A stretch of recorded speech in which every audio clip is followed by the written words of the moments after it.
Let's raw dog this. Okay, yes, all right, quite. Because yeah, how long has it been now? A lot's happened. Mm. I mean, not just like in every realm of human whatever. Tons has happened. Yeah. Yeah, yeah, I'm a bus driver now. Yeah. I'm uh, not. and I I hope gotta be not. honest, I hope that's okay. I completely love it. I'm glad. Yeah, I thought you would. It seems like it would suit you. It just when you said it as an idea, I was like, that just suits you down to the ground. But there's always like the reality versus blah blah blah. But I'm glad. I'm glad. Yeah. Well, the thing I like about it is that the overwhelming majority of the day is spent driving a bus. Yeah, yeah, That's they make that a very specific sort of approach to how it works because the more stuff you're distracted by, the less safe a bus driver you are. That's kind of the yeah, philosophy of it all. yeah. That's interesting actually, because there's the only jobs where you're actually doing the job for most of the time doing the job are like bottom end minimum wage, like factory work. Yeah. That's all I can think of really. Well, clean. Yeah, if you're a cleaner, you're certainly Hospitality. doing. Yeah, maybe. Yeah, Yeah. Uh, yeah. yeah. But it's Like where you're not spending half your time like either sitting around waiting, like because retail, yeah. depending on where you work, obviously, but retail you can just be. I mean, when I worked nights at a Shell station, Oh it yeah, was yeah. three customers a shift, maybe, Yeah, yeah. or doing paperwork or. Yeah. But yeah, bus driving, I assume, is 90+% just driving the bus. Yeah, and a lot of it. There's a little bit of paperwork. We have to Yeah. do it's something like 36 hours of classroom stuff every 3 years or something like that. Is that just refresher stuff Yeah, or? yeah. It's Yeah. yeah. You just spend a day in the classroom and they sometimes there's updates to various policies, laws, that kind of thing that we've got to be informed about. But it's all part of keeping our qualifications. We've got to renew them every. Yeah. I think Which it's is 3 years. good. Yeah, yeah, yeah. It's actually it's a very well regulated industry. There's a lot of regulations. I mean, that is a very big, heavy thing you're driving. Yeah, It makes sense. yeah. Which is why when fucking For white people. van men just pull out in front of you at the last minute, there are certain. I don't know if I'm developing prejudices, but there are definitely certain types of drivers that I've come to not like. White van men It's is what? Is that the worst? White van man. one of them. Interestingly enough, the women that tend to drive vans not so bad at all. Yeah. Now I don't want to be too stereotypical, but a lot of the women drive, not all of them, but a lot of them are usually like florists or something Yeah, to that right, effect. Like right. it's a I don't want to say like a womanly Lean that way. business, but like it's I know you. Yeah, I mean, it's gonna lean that way a bit just because of how yeah. things. Yeah. I I mean, I can't think speak. I think it generally comes out in studies and stuff of driving habits. Obviously, this is very much a generalization on average, but women are just less aggressive drivers, and Yeah, on the whole they are, except blonde women in all the Range women I know. Rovers. Blo- Oh god, yeah, I can They are imagine, yeah. they are up there with white van men. So there is a counter, gender counter to the white van man, which is blonde women in Range Rovers. All the women I know are very aggressive drivers. I know quite a lot of aggressive driving women as well, but I know a lot Yeah. of. But I think on the whole, on the road, women tend to be a little bit more like forward thinking, a bit more strategic, a bit Yeah, more like. yeah, But that's not. But also, to be fair, um, there's good and bad from every group, really. Like yeah. Of course. Yeah. yeah, But Yeah, I remember like not like a few years. I don't know, it's probably quite some years ago, but I remember this. Like I remember white van men being the thing that people talked about, but then I remember it was like BMW drivers. They were the ones that everybody hated. yeah, they're not as bad as they used to be. Because they all drive Teslas now. They were. I was going to say like they've all gone to SUVs and shit. Yeah, yeah. I think the big problem with driving nowadays is just the sheer size of the cars on the road. Yeah, They're just too big, and everyone wants to drop their kids off right outside the school gates in their absolute massive truck. And it's I know like, this is like one of the most old people things you can say, but like we used to walk to school. yeah, yeah, Or the school bus. Yeah, it's either walk to yeah. school or if it's too far away, the school bus. Why is everybody dropping off their kids now? Yeah, or at least drop them off like a little further away. Let them walk some of the way in, so you're not just clogging up that one road. Yeah. that's the bit that kind of gets me. Also, actually, on a note of things I've come to learn on the bus routes, kids today actually really lovely on the whole. I mean, that's my, I limited contact with young people, obviously, but Uh, young people I meet online and stuff. Yeah, they've got their heads screwed on like way more than we did. yeah, I think so.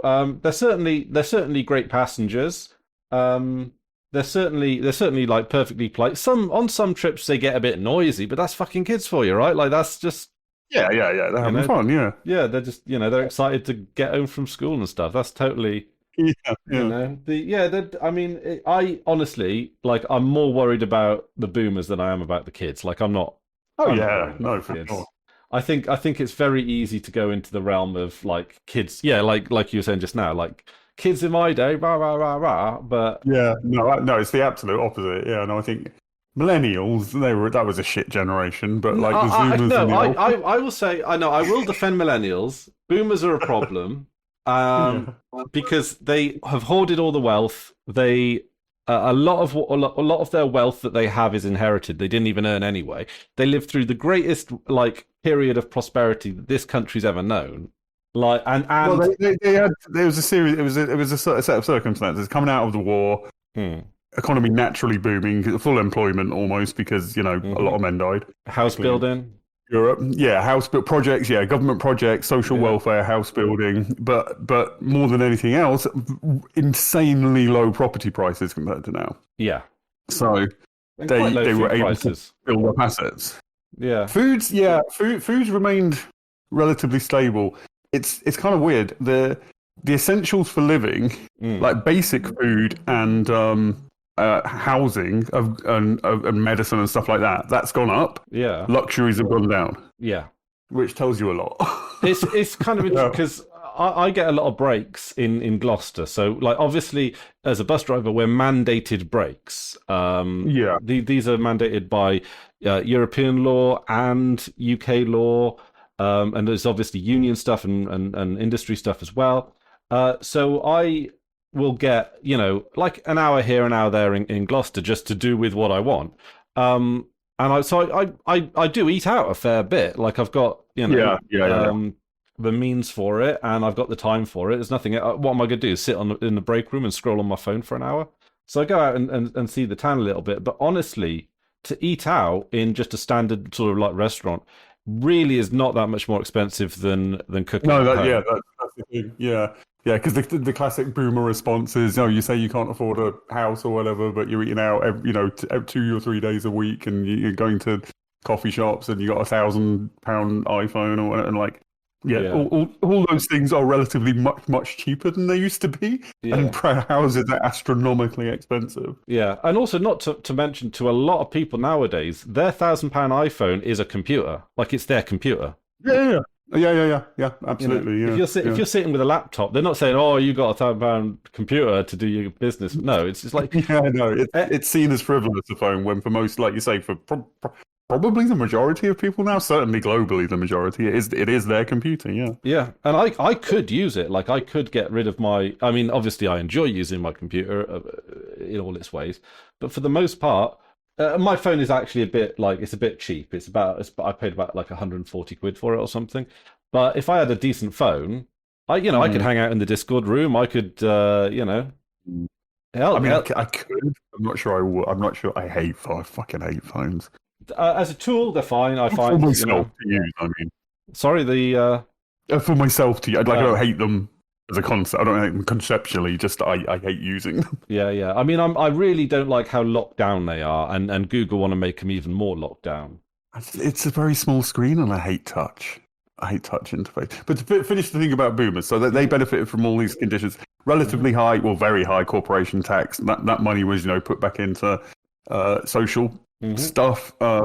Companies were in, it was an industrial policy and stuff. It encouraged companies to invest in productivity rather than, share buybacks and all that bullshit. Hmm. So they benefited from all these conditions, which is fine. Don't begrudge them that. That's good. Hmm. That's a good Yeah, yeah, thing. okay, yeah. But then they shut the door for the next Yeah. generations to benefit from similar. That's the fucking problem That with is, yeah. Um, yeah. I mean, I think like I don't have too much of a strong opinion. I think Gen X is a mixed bag because Yeah. the older Gen X tend to lean, tend to take on a lot of qualities of boomers, and the younger Gen X tend to take on a lot of qualities of millennials. But Yeah, Gen X was a very small yeah, cohort. Like it was the low birth rate then, so it's like it almost doesn't really count. I like the spirit of Gen X, the sort of like not the sort of not giving a fuck kind of attitude, like very laid back kind of thing.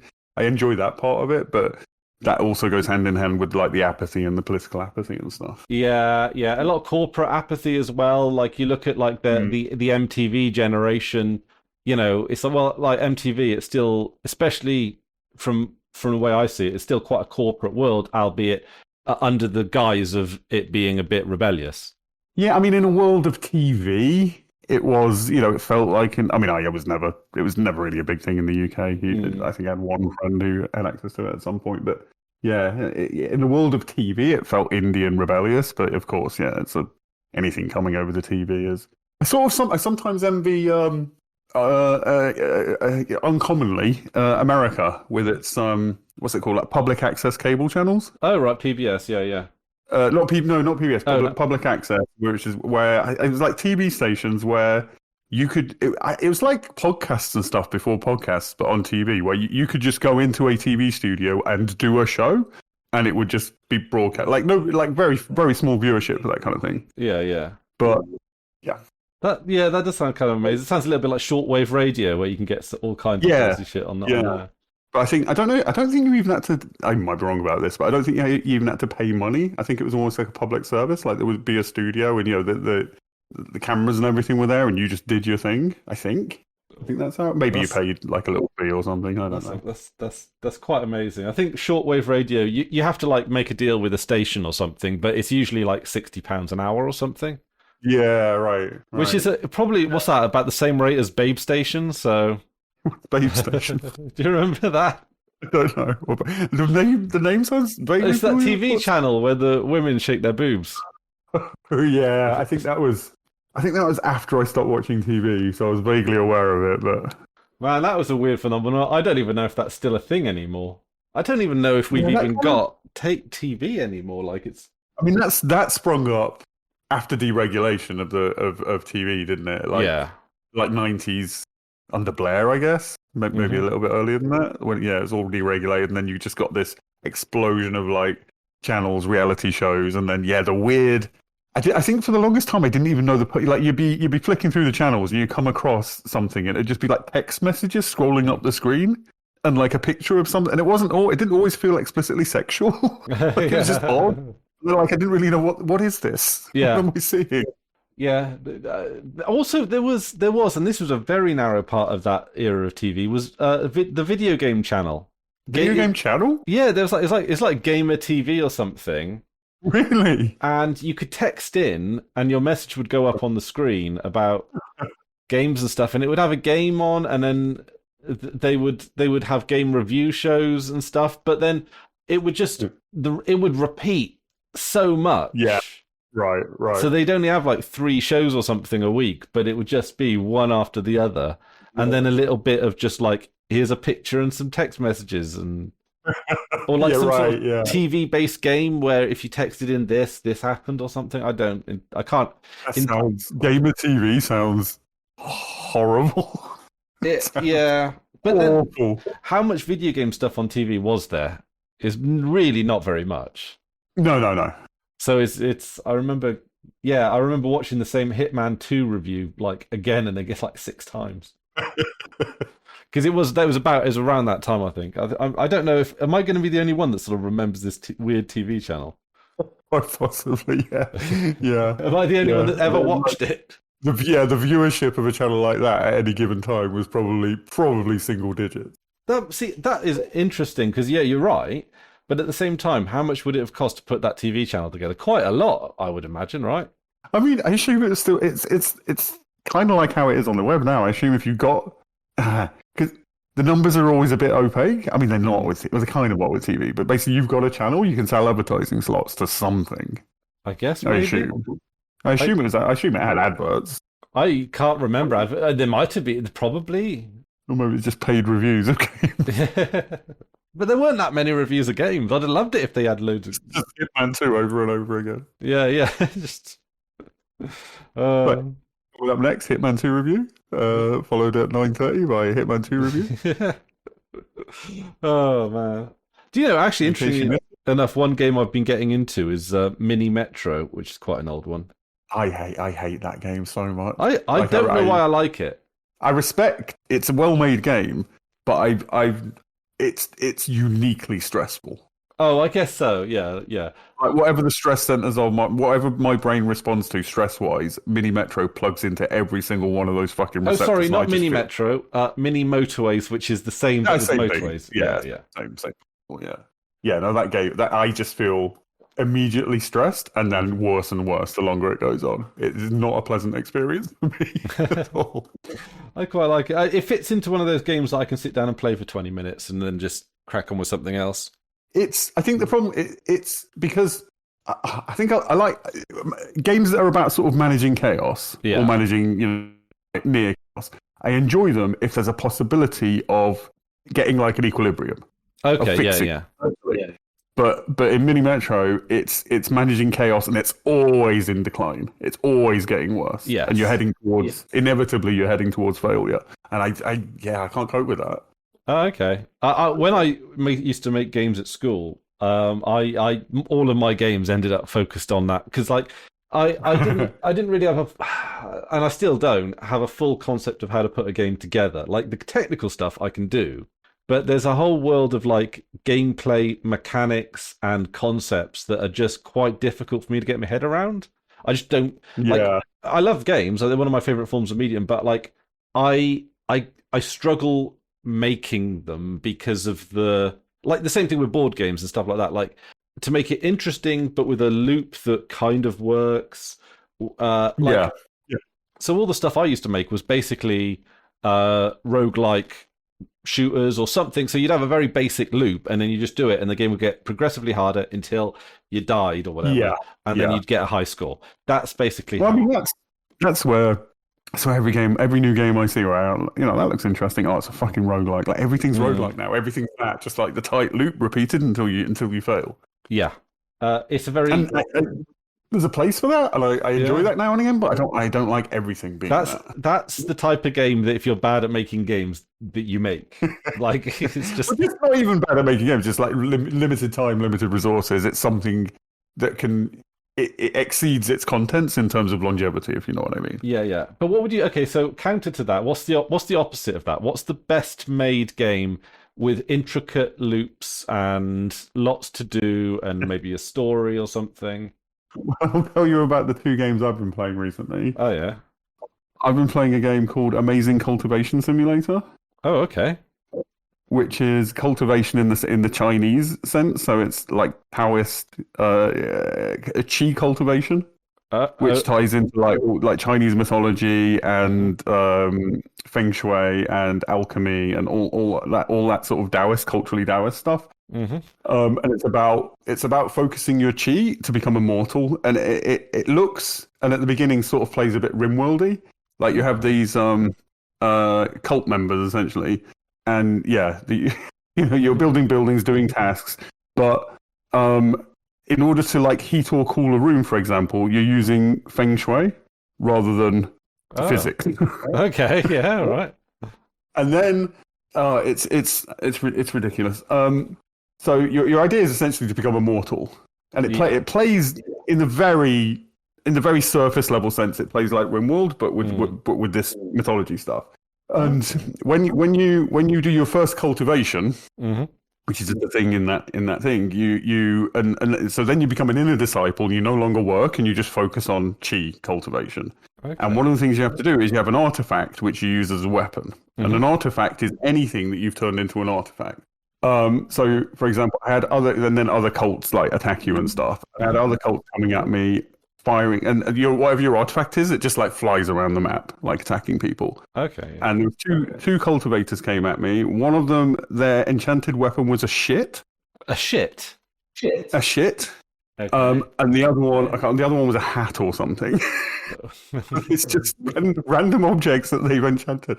And there's a thing in the game where okay. There's hundreds of these like laws that you can pursue. It's as fucking stupid as it sounds. There's Yeah. hundreds of these laws that you can pursue, and one of them teaches a man the essence of femininity, Okay.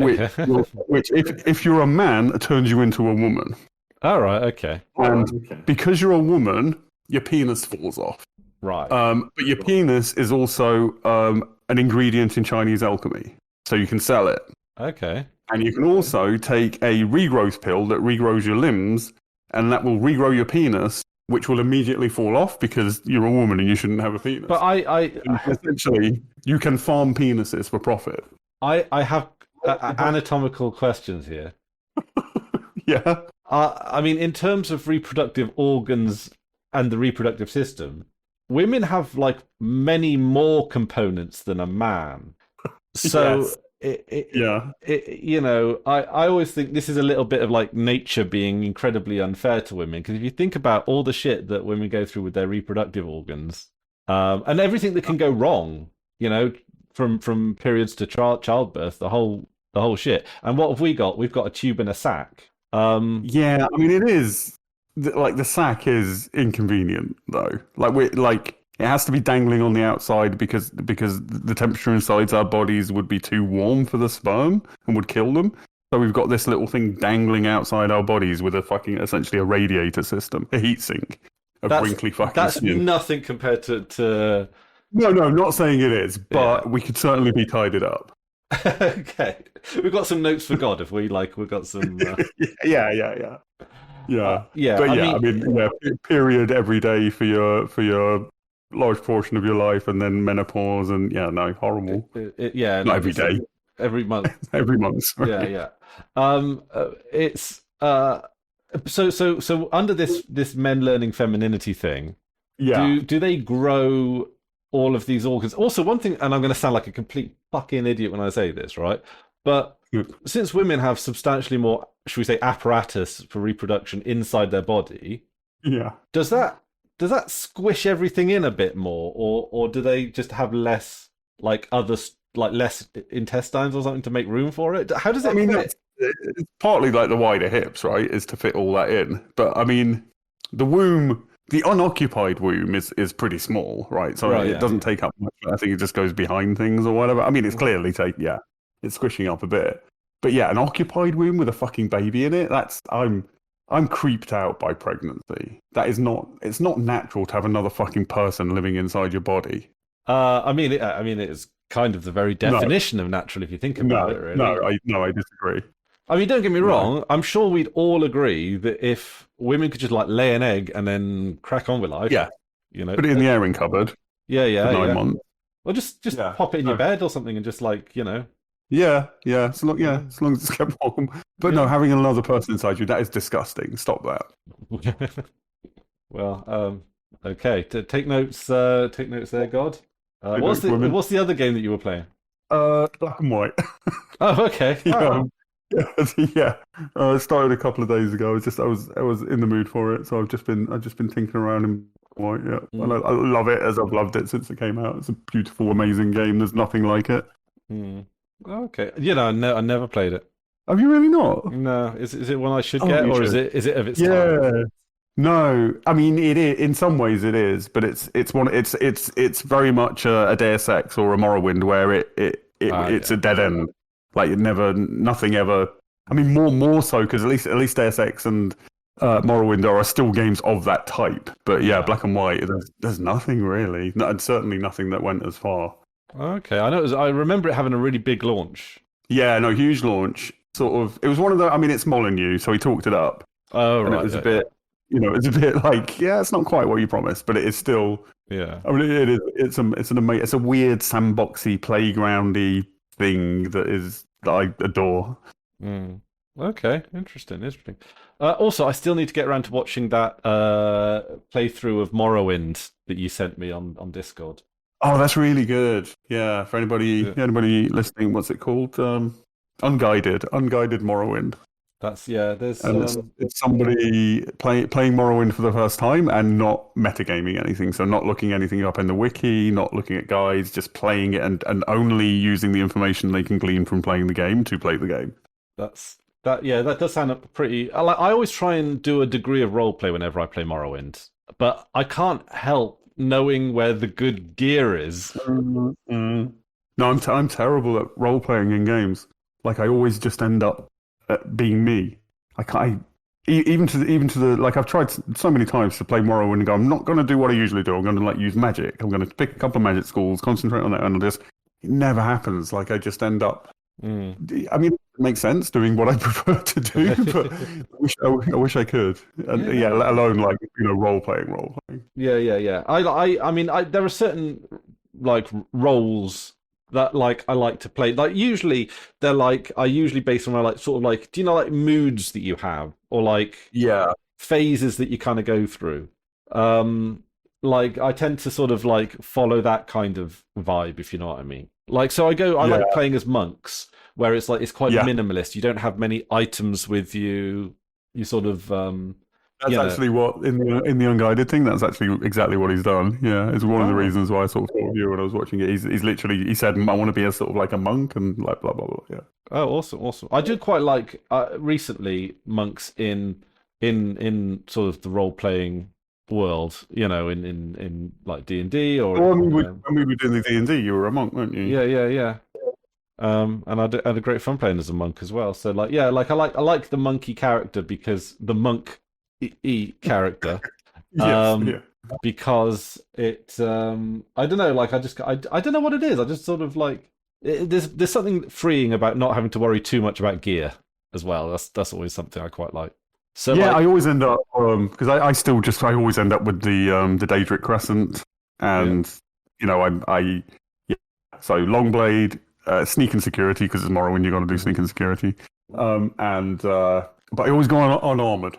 Like for me, the end game Morrowind is getting the Grand Soul gems and then enchanting your gear to do all kinds of crazy shit.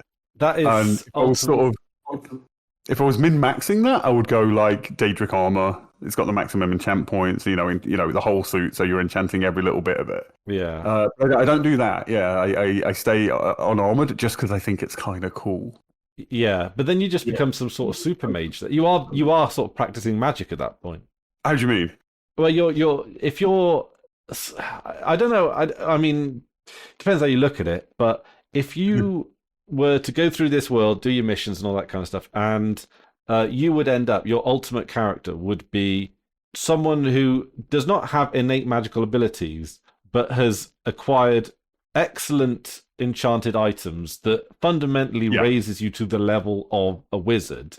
Yes, you're basically indistinct from a wizard. I think D&D makes this distinction that the difference between is it like a mage and a sorcerer is that one of them is innately magical whilst the other has become magic, has learned magic or learned spells. I mean something like that, isn't it? Yeah, I think wizards have to.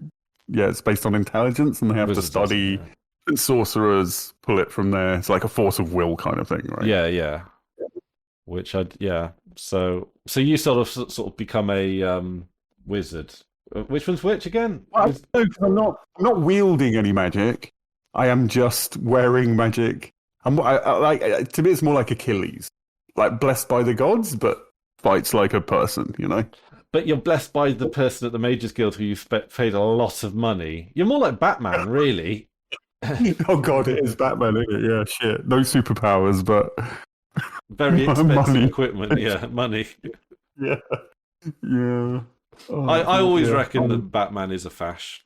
Oh yeah, Batman's Flash. Yeah, I know people argue against it, but no, he's clearly Flash. Yeah, although the Adam West Batman, which I really do quite enjoy, I always kind of feel that Robin is the fash one, and Batman is more. He's more like the idealized, like American exceptionalist, kind of like probably more like liberal capitalist. I actually I've only just had this thought, but I think it's a good one. I think, that 60s Batman show was kind of like Don Quixote, where you've got the idiot idealistic knight who's out of touch, doesn't really understand that the world has changed, blah, blah, blah, and his like far more intelligent, far more capable, far more sort of like realistic sidekick. I don't know, because Robin is not smarter. he is he. This, to be fair, is based on like my recollection of watching Ah, this as an okay. 8-year-old. Because usually, like what Robin will say something like, "Why can't we just round up all the guys and just put them in jail Oh, immediately?" right, And then okay. like Batman's a bit like, "No, we have to obey the." See, this is why Batman comes across very like liberally because he has so much faith in this rule of law.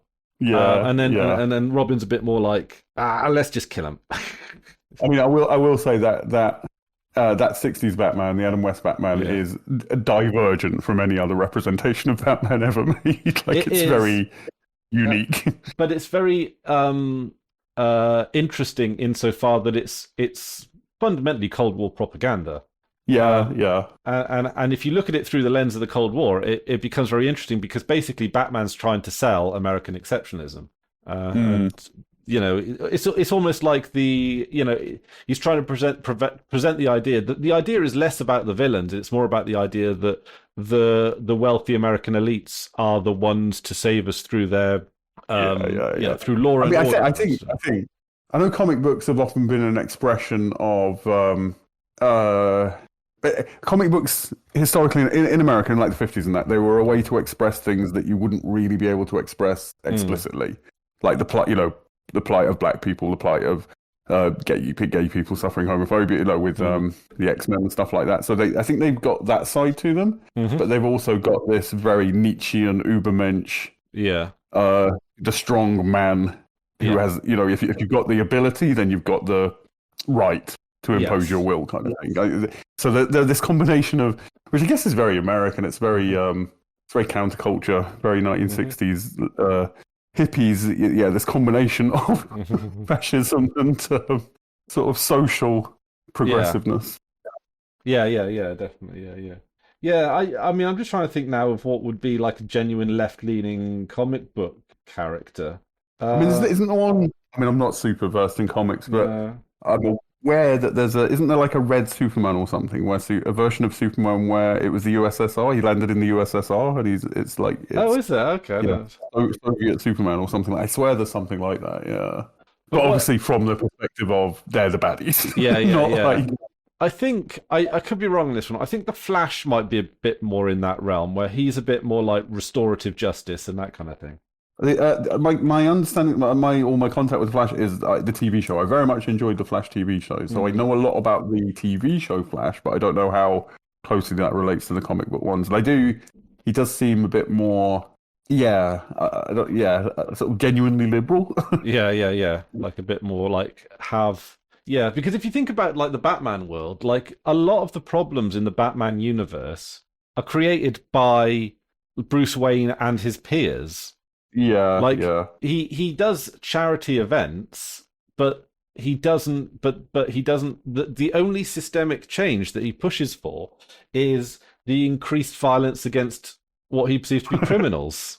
Yes, yeah. That's Yeah, his, I think somebody did a thing, didn't they? Or it's an oft-repeated thing that, like, if the money he spent on being Batman, if he spent that on social programs, yeah. that would be more effective way to fight crime than beating up poor people. Yeah, because he does like a I lot do of. think Batman. I honestly, I don't enjoy Batman because I find it very silly. I find the character silly, like a bit fash and also silly. Yeah. And I think if you're going to do Batman, have you ever watched the Snyder DC films? No. They're a fucking nightmare. They're horror. They're horror. It's like very self-serious, Yeah. and also very fashy. But I think if you're going to do Batman in particular, you've got to do silly. You've got to embrace the camp and embrace the silliness. Maybe not to the extent of the '60s show, but I think in that direction. Yeah. Then at least maybe this is just my personal taste. But if it were to be a Batman that I can enjoy, I think it's got to embrace. It's got to be silly. It's got to be Saturday morning cartoon Batman, not not Well, the Saturday morning cartoon Batman, I remember being relatively serious too.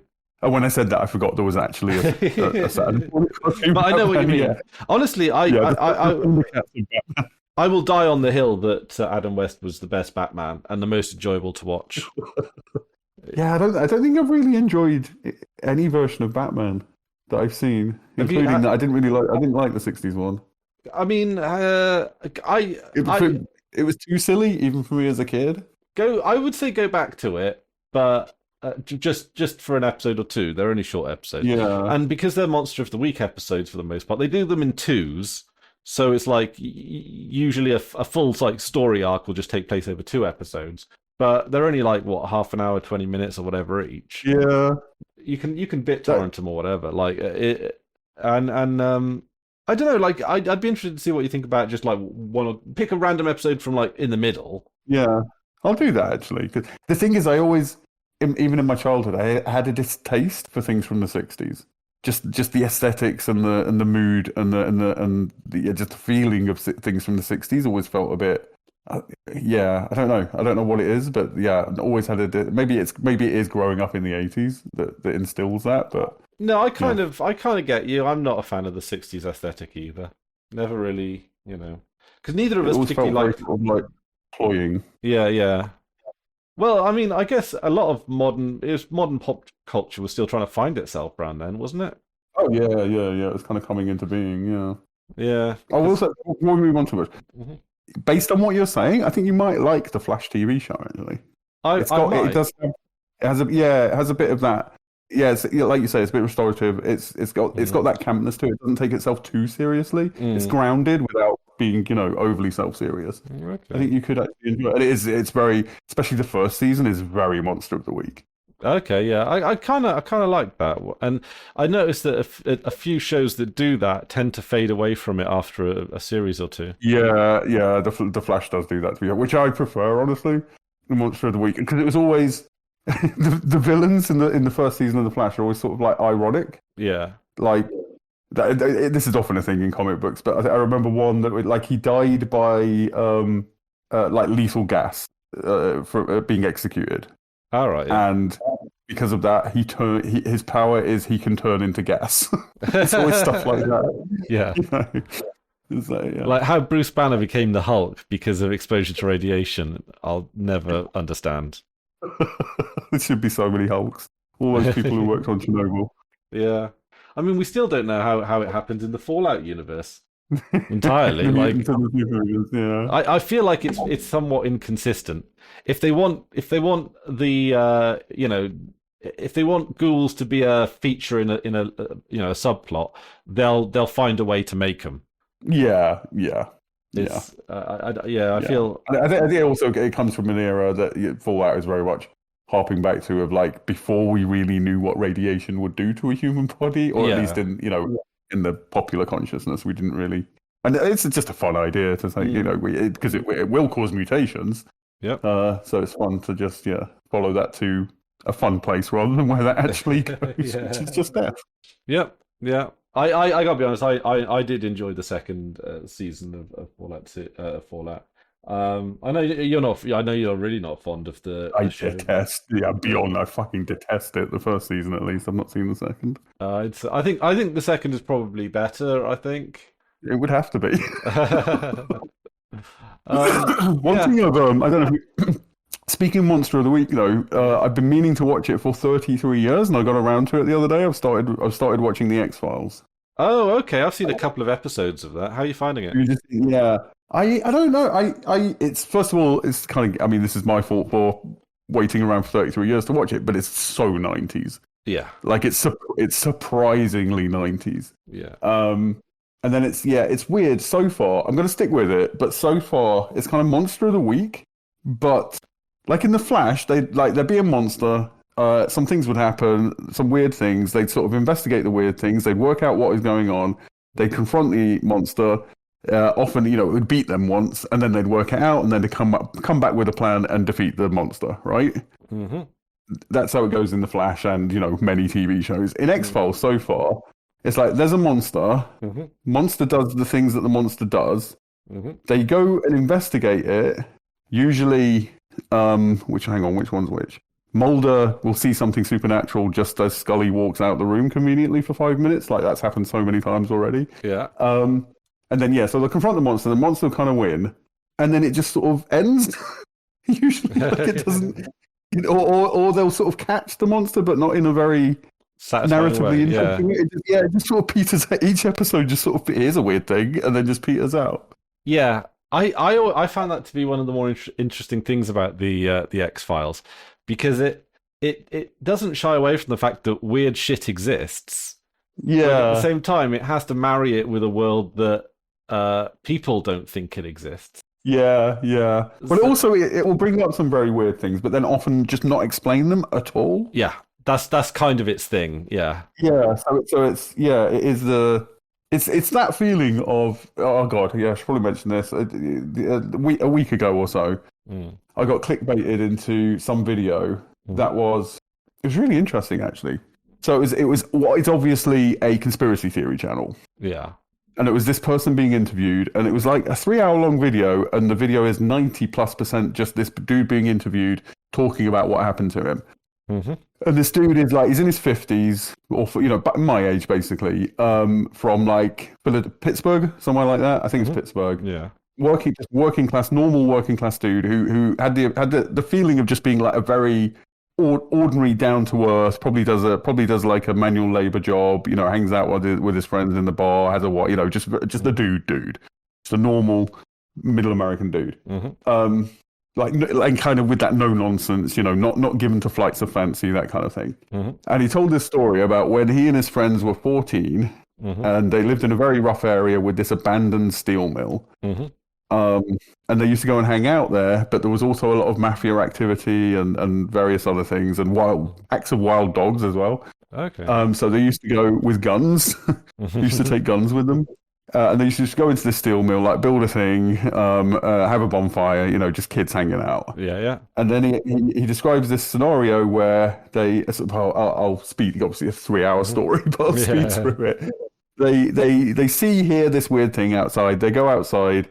Something is tossing dogs. Like, a pack of dogs has attacked whatever this is, and something is tossing dogs through the air. They're just going flying. Okay. Yeah. And then it climbs. This thing climbs a pile of coal, Hmm. and it turns out I mean, to put my words like a werewolf, like Okay. like a Yeah. werewolf out of Morrowind, or like Yeah. a big Yeah. dog-like, scraggly figure, but 15 feet tall, Hmm. like an enormous dog man thing, wolf man thing, and it's got glowing red eyes, and it chases them. It follows them up into this abandoned factory thing. Hmm. They're scared for their lives. This thing's coming at them, and then a train goes past and whistles, scares it off, and blah blah blah. They go home, blah blah blah. And there's a little bit of an epilogue where they tell their parents. The parents don't believe them, and then one of their parents, who was a cop, like comes to them later and says, "Look, I know what this is that you're talking about. Some of my officers have seen it. It's been Hmm. we've had events with this thing over the years multiple times, but don't talk about it. If you talk about it, everybody will think you're crazy. Just say, pretend it didn't happen, kind of thing." Hmm. So this is his story. He tells it very, it's a long ass story. It's 3 hour video, and he goes through this story, the entire course of the night, kind of thing. And I 100% believe that he 100% believes what he's saying. Which is the Okay. thing, Yeah. what like he doesn't remotely come across as a grifter. He doesn't even come across as somebody who actually wants the attention. Hmm. He comes in every other aspect. He's very down to earth. And this isn't me saying that I believe he saw what he's saying, what he thinks he saw, but I don't believe he's mentally ill, and I believe he 100% believes every word he's saying. And it was that made it interesting to watch, if you know what I mean. Like I was gripped. Partly because he was actually a very good storyteller. He told the story very in a very down to earth but interesting way. And sorry, I've taken up a lot of time with that, but I just found the whole experience of watching that very engaging. And it also part of my brain is like, go on, engage with this conspiracy stuff. Like, allow yourself to believe it because it will be fun. Yeah. I see that this is. I don't know. I probably have told you this story before. When I was about 7, and periodically this ghost would appear in the corner of my room, and it looked like like a Casper the Friendly Ghost type of ghost, and it would just float in the corner of the Really? room. Yeah, like Yeah. real as day, right? And it wouldn't just be there for a moment or two; it'd be there for ages. It wouldn't respond to me. It wouldn't do anything, but it just looked. I couldn't even tell you how much of a ghost this looked like. I still remember it to this day. And I told my parents, and they were like, "No, don't be silly, Chris. Don't be silly. It's not a ghost. Not a ghost." And then I initially, the first few times I saw it, I was scared because you see a ghost. But then after a while, when it sort of you sort of learn that it's it's not a danger, I made more of an effort to try and work out what this thing was. And it turns out that it was the moon shining through the net curtains in a very specific way that presented this. And maybe there might have been some dust involved or something like that. Yeah, like, so it's almost like a hologram at that yes. point, like it's making a 3D. Yeah, Yeah, it was almost like an accidental hologram. And ever since Yeah. then, I have kind of internalized how bizarre something can look while still being incredibly mundane. Yeah, yeah, And yeah. so any of these like UFO sighting things or anything like that, like I say, I sort of take a similar line to you, where it's like I don't assume that the person is lying, Mm. but at the same time, like there could be other explanation, in infinite number Well, of other and on top explanations. of exactly what you're describing, but like, on top of that, like we edit our memories. Yeah, Like we know, from studies, we edit our memories. We also like, and you can sort of give into sort of flights of fancy. It can become you will be convinced that you're seeing more than you're really seeing. You'll like lean into an interpretation. Yep. Yeah, I think it's very easy for your imagination, to just run away with you in that way. absolutely. And when you think, if you've got any kind of so it could be. So here's just one thing that it could be. He says him and his mates like building bonfires. Why? Who's to say that they didn't throw something on that bonfire that made them go a bit, loopy? Yeah, or I mentioned this in the Discord a bit ago, and Temus, the first thing he said was gas leak. Yeah, There's a gas leak. yeah. The interesting thing, so there's 5 of these kids. They all had the same story. All but 2 of them are dead now. But yeah, they all had the same story and had. But I do think that's because I remember a time when. So for university, for 1 year of university, I lived in Southport, right? Mm-hmm. And Southport is basically it's got this art college and it's a retirement town for old people, basically. So it has enormous graveyards. And to get back from college to our house, the quickest way was to cut through this immense graveyard. So virtually the whole walk from many miles from, or several miles from the middle of town to our house was almost entirely through this graveyard. And we'd also been doing graffiti, alien-based graffiti around the town as like a sort of art project / funny thing. And we were very, very stoned walking home one night, and it was like dusky, getting dark, like autumn. And I was feeling creeped out because graveyard at night. It was me and my friend, and I kept looking over my shoulder. And one time when I looked over my shoulder, I saw an alien like peeping out from behind a gravestone. Oh. And I turned to my friend, and I was like, "The aliens are chasing us." And he was, and he was like, where? And I was like, back there. And like he clearly, when he looked back, saw them too. And then we just legged it and ran home. So it's my point with that is obviously I was just imagining / hallucinating, like because it was drugs. But when I told him what to see, he saw it too. Yeah. I seeded his mind basically as to what he was going to see, and then we ran home terrified, got home, and then felt very silly. But yeah, Inception. Yeah. I mean, it could be something. It could be like he said, there's a mafia guy. There's mafia activity there, so it could be that the mafia have been developing power armor of sorts, or could just be in a suit of armor, like One thing. I mean, there were 14-year-olds going down into an industrial place to have a bonfire. They got guns, and one thing they didn't mention was booze or drugs. Okay, yeah. Because my first question would be like, were you drinking or taking drugs? Because probably. But I do want to sort of because we're being very skeptical right now. There's definitely unexplained things in the world. Yeah, well, for sure. Possibly even weird creatures that a few people have seen and said as a thing and blah. Possibly, right? Impossible. Possibly, okay. I don't think there's a giant 15-foot wolfman in Pennsylvania, but yeah, there are certainly weird things. I mean, what if it was like a really tall, hairy guy that didn't get out much, like me, but tall. Yeah, and like really like ripped or whatever. Like they just had some like gigantism. Like what's the wrestler guy? He was in The Princess Bride. Yeah, I know what you mean. Yeah, yeah, Andre the Giant. that's the one. Yeah, yeah, like he had, but Yeah. hairy. I mean, the default, thing his parents suggested was like a diseased mangy bear, Oh, which would look, and like yeah. a bear's big, and then your imagination, especially as a kid, you got to magnify it.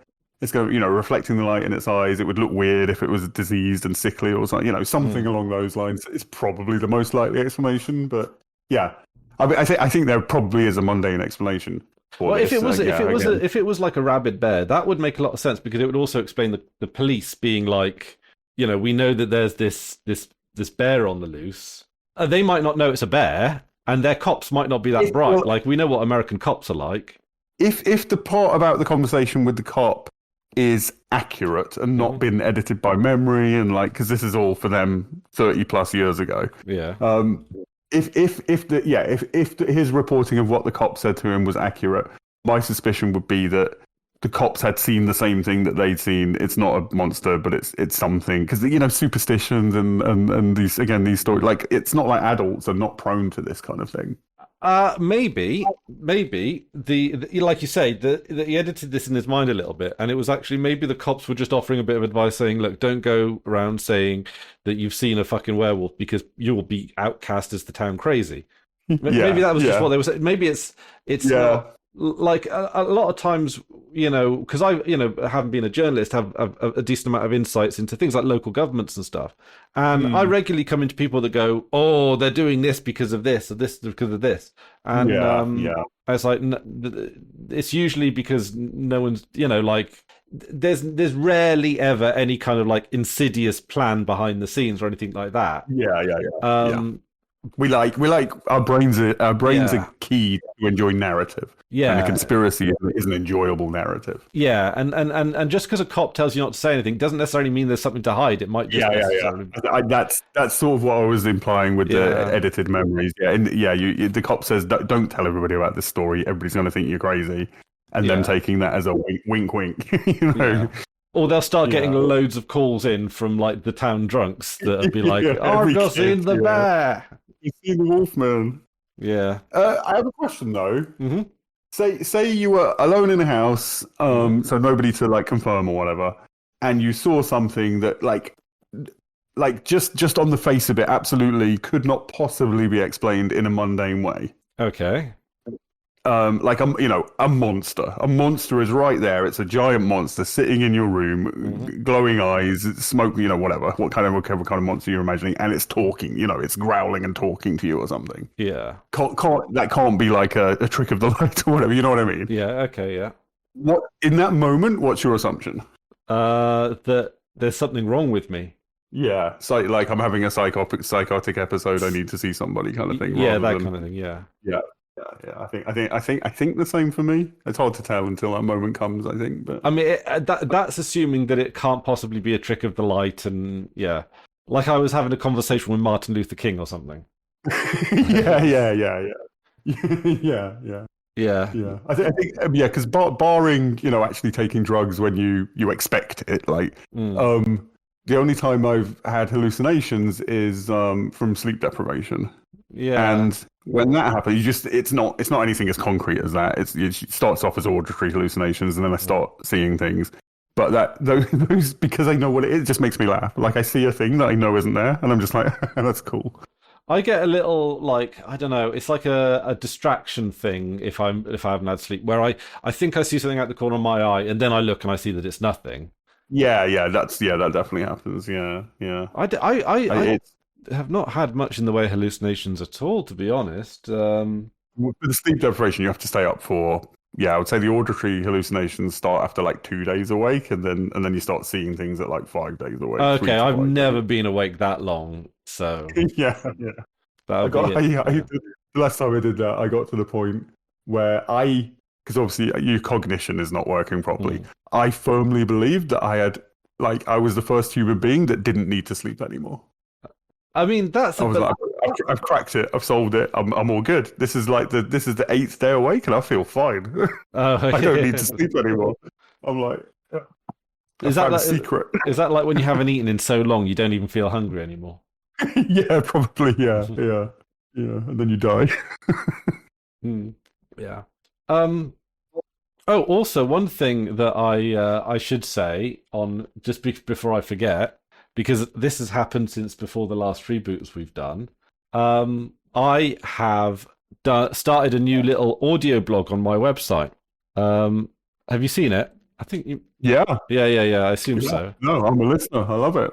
Yeah. So it's a little bit like I did something like that on Gemini, didn't I? And Yeah.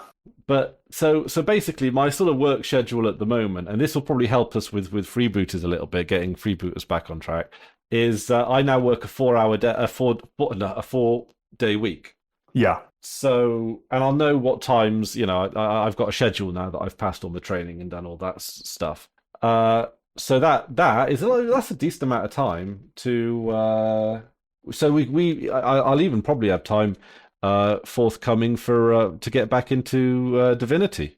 Yeah, we need to get back into Unity, and I would also, having watched the unguided Morrowind thing, I want to pick up. I know we've picked it up like 3 times now, but I want to pick up the multiplayer Morrowind. Absolutely, I'm always down for that. Yeah, and do you have any quest lines in mind that you fancy? Kind of like what we were doing before. Yeah. Yeah, we're sort of doing the religiously ones. I think just doing the ones that people less commonly do, I think, is interesting. Yeah. Okay, yeah. Maybe, here's a thought. This is a less common one as well, is finding the artifacts for the museum in Mournhold. That could be fun. Yeah, getting all of them. Or, how about this? But this is a bit more of a challenge. Getting all the artifacts in Mournhold, but starting as a level 1. Well, how do you mean? So we start off as level 1 characters, and then go straight new characters. Oh, we go straight to Mournhold. Yeah. Yeah, no, that'd be great, yeah. That would be difficult, but then maybe we just have to, In fact, maybe we start as level 1 characters and then just try and finish Tribunal. Yeah. God, that'd be so that could be interesting. Like, that would be really hard. Yeah. But with 2 of us, we might be able to finagle something. Yeah, maybe. Yeah. Oh, yeah, with 2 of us, actually, that makes a point. Yeah, that's a point. We can. Yeah, might have to lean magic or something. Yeah, no, that'd be. I think that'd be interesting. Because just Tribunal's kind of like the overlooked part of more. It was the worst of the 2 editions for sure, but it's got some very interesting stuff about it. It had arguably some of the best bits in it, though. The museum quest. What was that? The terrorism guys in it. We foiled them ages ago. The terrorism? Is it the resistance fighters or something? The little resistance quest line. I don't remember that. Yeah, some of the around town quests, like the main quest, I found a bit like meh, but everything other than the main quest in Mournhold was actually pretty solid, if you ask me. Yeah, no, it was almost leaning towards what they were going to do with Oblivion. Yeah, like the world felt a bit more, because Morrowind's world doesn't feel alive in that sense. No, like not on the in the superficial sense, and Mournhold, very much feels like sort of bustling and lively and lots of quest givers and stuff. Yeah. I have on occasion tried to get some mods into Morrowind to make it feel a bit more lively. Yeah, it can do, it can do. But the trouble is with mods is that you're always fighting a mountain of bugs at that point, especially if the more you put on. And but I also think Morrowind feels alive in a more substantial way. Like it feels culturally alive in a way that the later games lack. But that superficial liveliness, it'd be interesting to like with Morrowind, you'd go to somewhere like Molag Mar, where there aren't that many quests in Molag Mar, if I remember correctly. No. And then you'd find that that there were things going on, and admittedly it was just text, but it was distinct from every other place. Like with Oblivion, you'd go in and go, oh, this is like standard village number 3. Yes, very much so. Yeah. Everywhere felt very distinct, and I mean, Molag Mar, it's a very tiny settlement, right? But you got the temple with the asteroidy thing that's above Vivek, but and then the what they called Dremora. Yeah. That you in the tribunal quest, you have to like insult him or something, don't you? And he's just like, because you're role playing something that Vivek did with the Dremora Lord. and he's just just Tremora, who's clearly a slave essentially, is just Yeah. going through the like, yeah, okay, fine, you challenge me, you're so big and brave, like, yeah, Yeah, it's great. like he's doing it for the tourists. Yeah, exactly, yeah. Yeah, there's just little bits of yeah. I always think if they just made Oblivion but followed the exact Morrowind principles, it would have been legendary. Yeah, Uh, yeah, the trouble is they did have a lot of ambitions for Oblivion, but they were curtailed a lot by the voice acting because the voice acting took up so much disk space.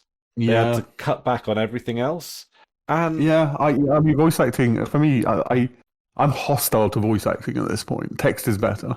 especially with Oblivion, where you've only got three fucking voice actors anyway. I love how much that bothers you. That it It's is.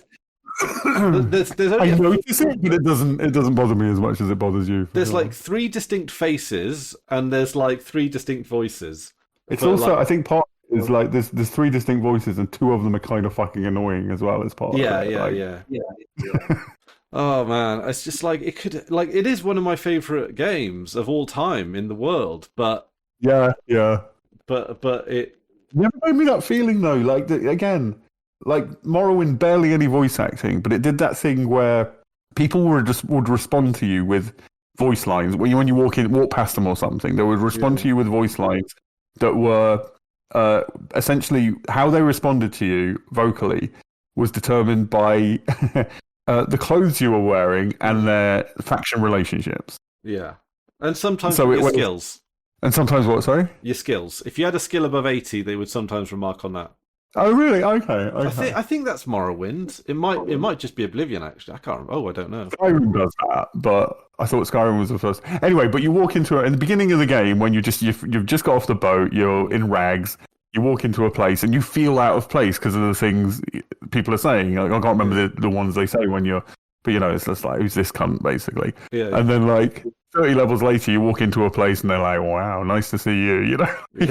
It's like, oh, okay. Like, that feels good. Yeah. It's voice acting used for something rather than just like exposition. Yeah. And what else was it? Your fame. So like your Fame? now Oh, they, fame. Yeah. although or reputation, I think it was in Morrowind. But in Yeah. Oblivion, you had fame and then you had infamy.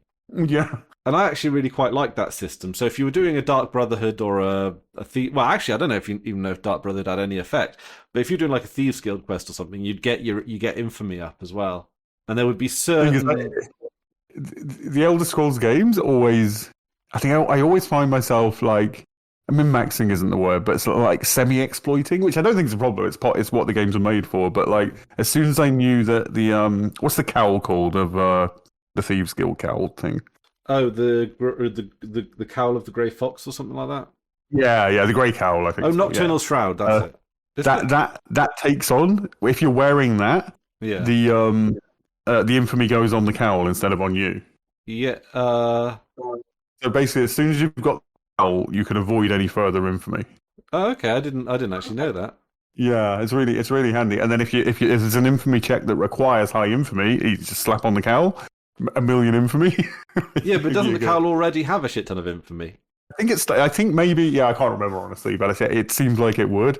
Yeah, and then you just add infamy to it as you're doing quests, and you take it off, and the infamy's not on you, which is I love that. I love that as a mechanic. Yeah, but you still end up with Thieves Guild infamy because you get the cowl at the end of the Thieves Guild, right? Yeah. But every infamy beyond that, so that would be I don't know. Essentially, you can do Dark Brotherhood without getting any infamy, which is nice. Yeah, I mean, do you get infamy for Dark Brotherhood? Like, Yeah, you get a lot for. I think you get more for Dark Brotherhood. okay, I thought Also you might that- get nothing because it's like secretive and everything. Yeah, no, it doesn't matter, does it? That infamy, it doesn't matter whether people see you or not for the infamy. Yeah. Anyway, sorry. Yeah. Just a side back. So yeah, if anyone wants to check out like my little voice notes, just go to chrisware.wales, my usual website, and there'll be like an audio blog button or something, link on there. It's RSS, and I also post it up on Mastodon as well, because that's actually kind of the nice thing about doing little audio files is you can kind of post them anywhere. Yeah. And like I usually stick them in the Discord or something like that, and then and then have the website as sort of like the archive of them. But also, since I've got like quite a lot of breaks in like Gloucester and other places, I might just start doing them there. So if anyone, you or anyone else, has ideas on anything to like sort of chat shit about. Oh yeah, you need a thing where people send you questions or something like that, right? Yeah. I mean, And then you pull a random question and then you just do 5 minutes on it or something. That'd be cool. Well, I mean, I've got my email address. I think is on my website now. Yeah. So is an email address on the website like a public facing one? So I check that. And Discord is fine. Fediverse is fine. And then so I'll try and. That's something we could apply to Freebooters as well. Like if anybody in the audience like just wants us to talk about a particular thing or ask us, what do you think about a particular thing? Like we'd love that. I think, right? I think so. Yeah. I mean, there's a few. Well, what about, speaking of like current events and things that I imagine people want to hear about? And what about this Discord malarkey about? Are they going to start asking everyone for ID or something? I mean, it's already happened to me. I don't know if you've been caught by it. I haven't. No. Yeah, when somebody posted, jokingly, not like a pornographic image or something, and it was blurred out for me. All right, yeah. And I clicked on it, and it says I got to either do the Face ID thing or give them documents or whatever. So that obviously I didn't do that. I VPN'd and had a look, but yeah, because I'm taking a stance of aside. Okay, so when I started buying tobacco online, I had to prove my age, and that's not about the internet. That's just the law, and I'm fine with that. That makes perfect sense. Mm-hmm. But I'm refusing to, and Steam, because my Steam account doesn't have a credit card, and that's what they use. That's what Steam is using for proof of age. Is it can only be a credit card? Yeah, and nothing else. I'm a bit disappointed with Steam on this one. I assume it's just a stopgap until they come up with something better, but. I literally had a conversation with support and I said, look, my account is 18 years old. And they were like, sorry, the only way we can do it is credit card. I was, okay, fine. So now I've got, and it's an absurd situation because I can't look at the store pages of porn games, but I can play the porn games that I own. Yeah. Which is fucking absurd. That's not, anyway.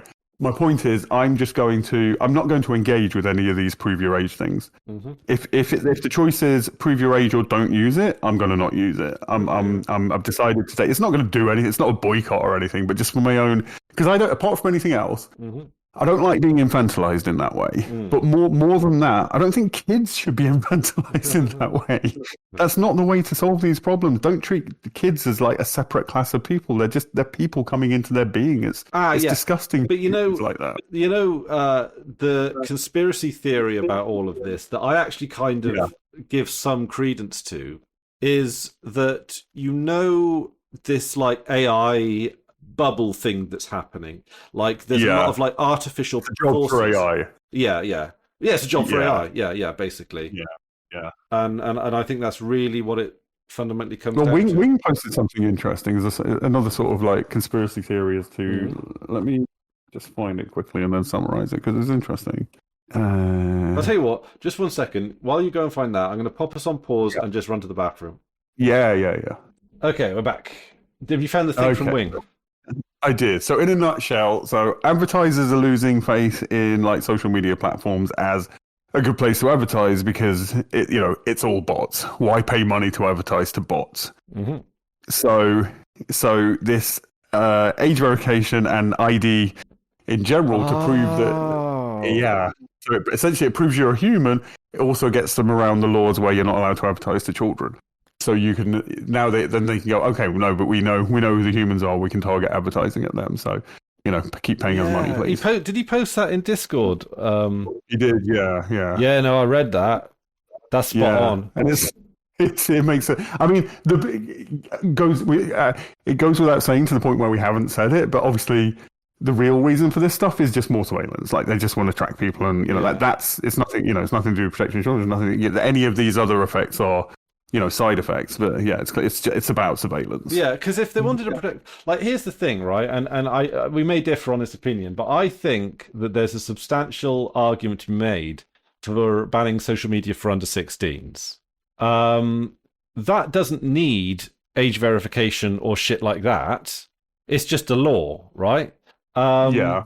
But like it would be it protects the kids' law, right? You don't like the thing is it's an obvious excuse for all of these sort of subversive. Well, for me, I think I go like back a step. Like if we've created a web Mm, that has these fucking toxic fucking hell sites yeah, that we want to protect kids from.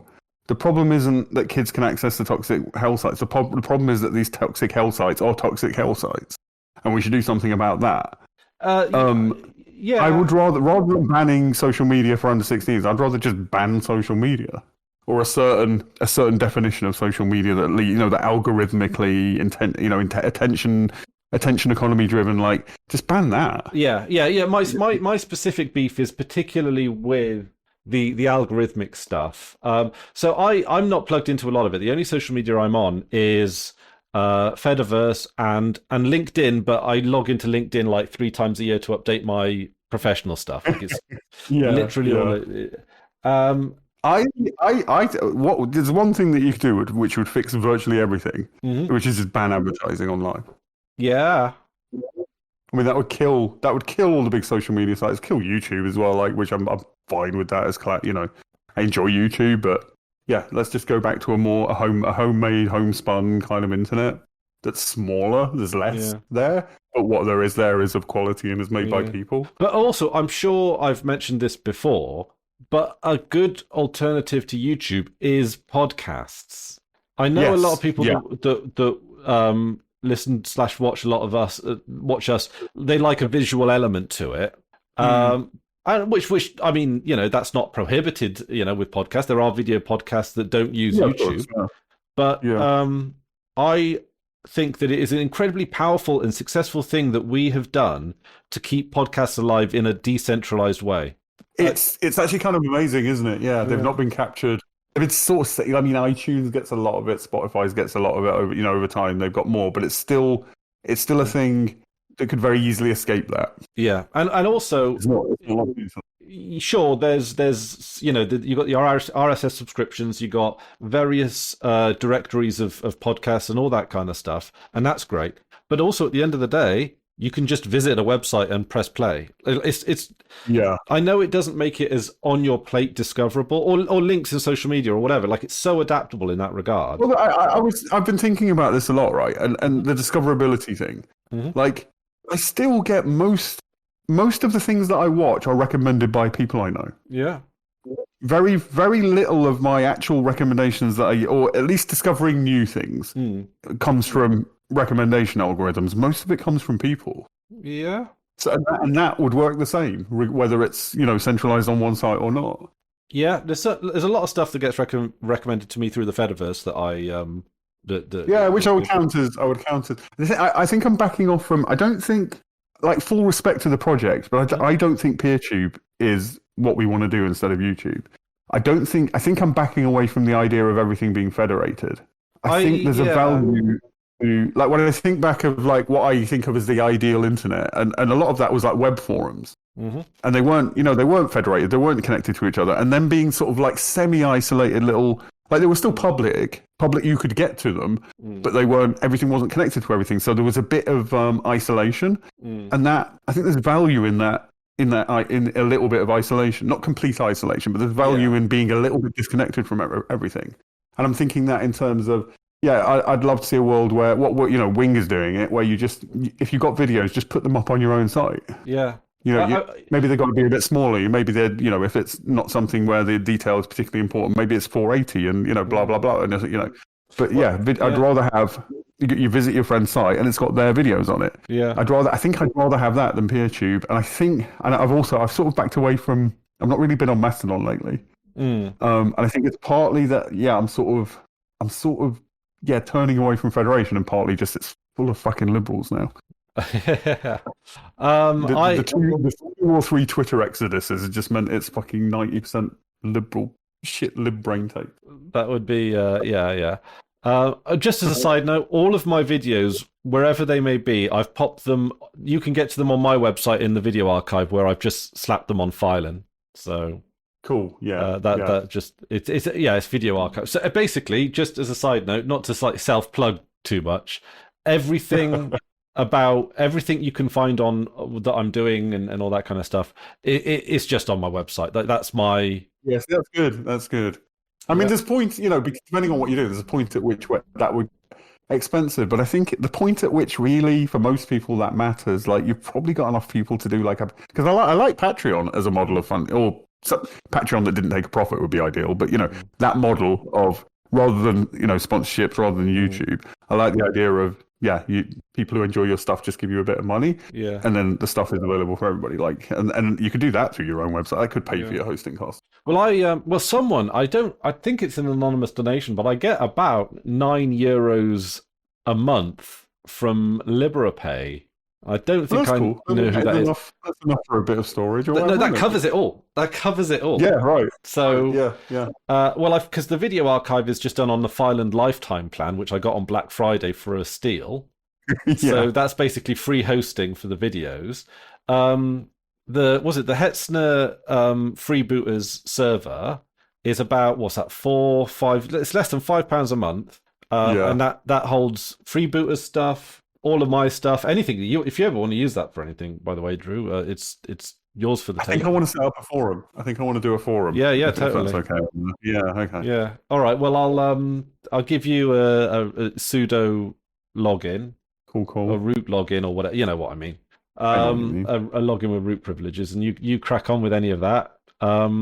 And if it needs to be bigger, like I've done all the pricing. I'll happily pay for any expansion on it as well. I don't think it would be. I don't think it would be. I mean, these web forums used to run on 90s servers. I think they'll be fine. Yeah, we'll be fine. But I mean, it's really more for my my audio stuff. But even that's like audio is so small compared to video. It really. Well, I mean that, and also, I mean, you can make videos very small. It depends on the video, but because it's YouTube and because it's free, I think we've gone excessive with the bit rates and the, not everything needs to be that high quality. No. I mean, you know that feeling when you go to watch something on YouTube, you search for a video, and the only video is like 12 years old, and it's 480. Yeah. And you're like, oh, smear, horrible. And then 2 minutes later, you've forgotten. You're not noticing that anymore. It's that. It doesn't really matter for a lot of stuff. But to be fair, just going back to what you were saying about PeerTube, to be honest, I'm somewhat on the same page a little bit with the Federation because it seems like a really complicated way to do something that I'm sure, like something like RSS feeds, is simpler. Like something, or just just people collect, like, oh, you like science videos? This is a collation of all the science videos from all over the place, and like then they do an RSS feed for it or something. Like, exactly. Just people doing it, not necessarily automated. Well, I've been mucking around with Bash. I need to get back into that when I get a moment, because I did for a while have a little aggregate website. It was what happened to freebooter.uk, where I think it was like Ghosties, mine, yours, and Wings websites were just like, there was just like a little RSS feed, and you click on it, it would just take you to the website. And it's funny you say that. I've done it because, as mentioned, I'm not really going on Fedi anymore, and I always like a last tab on my browser. Because I don't really keep. I know most people have like a lot of tabs open all the time. I don't. Like, I read something, then I close it. And I always want a last tab that's something I can just sort of like scroll down and look at. What I've done is basically just what you were describing. I'll show you. What do we got here? So it's basically just a periodically generated link. Is that the right thing that you meant to put in? Oh, no, that's the Wings thing. Oh, wait. Oh, you're screen sharing. Yeah. So it's just so every 2 hours, basically, it's just a list of RSS feeds, and it just pulls all the links and puts it into an HTML file, and that is now my like homepage or whatever. So it's like all of the stuff that I'm going to add to this. There's not many RSS feeds in there at the moment, but just it goes back a long way. But it's just stuff from YouTube, which I used your site to figure out how to do that with the RSS. Podcasty stuff and some web stuff, and it's just a bunch of links for me to look at, and I'm finding that much healthier than even Mastodon. I mean, Mastodon it's very much what you were just describing, just like just my own sort of. I've tried to use RSS feeds and stuff, and something doesn't click with me with them, but this makes sense to me. Oh, do you know what? Okay, going back to phones and how much you hate them, right? So yeah, there's a lot like with yeah, with the bus driving thing. There's a fair amount of waiting around, usually at break times. Um, my RSS feeder, my RSS feed and RSS reader is an absolute lifeline. Like Mm. I'll scan the Fedi a little bit, but to be honest, just opening up the RSS, there'll be an article there that I can read all the way through that will be interesting. Yeah, yeah, They're great on phones, to be honest. Because like as much as I like Newsboat, someone said Newsraft was something to look into, but I found Newsboat to be ideal the way I set it up. But it's very rare that I'm sitting at my computer wanting to read. yeah, yeah. The phone. I think that's what I found. I think it didn't really fit into the way that I use the web and use my computer and stuff. Whereas, I mean, really, this homepage thing that I've got now is exactly the same thing, but just the fact that it's in a browser, it's my last tab, so it's sort of I automatically see it when I've closed every other tab and I'm ready for something new perhaps, and I just scroll down. I'm like, oh, that looks interesting, and I click on it, and it's nice. So how did you make it? It's just a bash script that on a system D timer every 2 hours. I've got a file with just a list of RSS feeds in it, and it just pulls them all until it turns it into HTML. Damn, I might have to. With, as you'd expect, a really disgusting said statement. Oh my god, I'm still awful at said. Oh god, I want to be good at it because I love making stuff with Bash. Like I don't know what it is, but it's just like I'm really happy with. One thing I have changed with what's it? Plock, is that the what? PLOK? Yeah, Plock. Yeah. Is that I've made it so that it only supports MP3s now. Oh really? Okay. Yeah. I've actually taken a feature out. The reason for that is because first of all, anything other than an MP3, I always struggle to find like universal compatibility. Like, yeah, my TV reads something like it reads Opus not OGG. My phone reads OGG but not Opus. Yeah. So if I'm looking for like a free format, sometimes, and I think you mentioned this, is like, oh, it's just it's a file name thing. So if you just do .mp3, so, and to be honest, the file size isn't different. MP3 is a patent free codec. It's completely universal. I thought, you know what?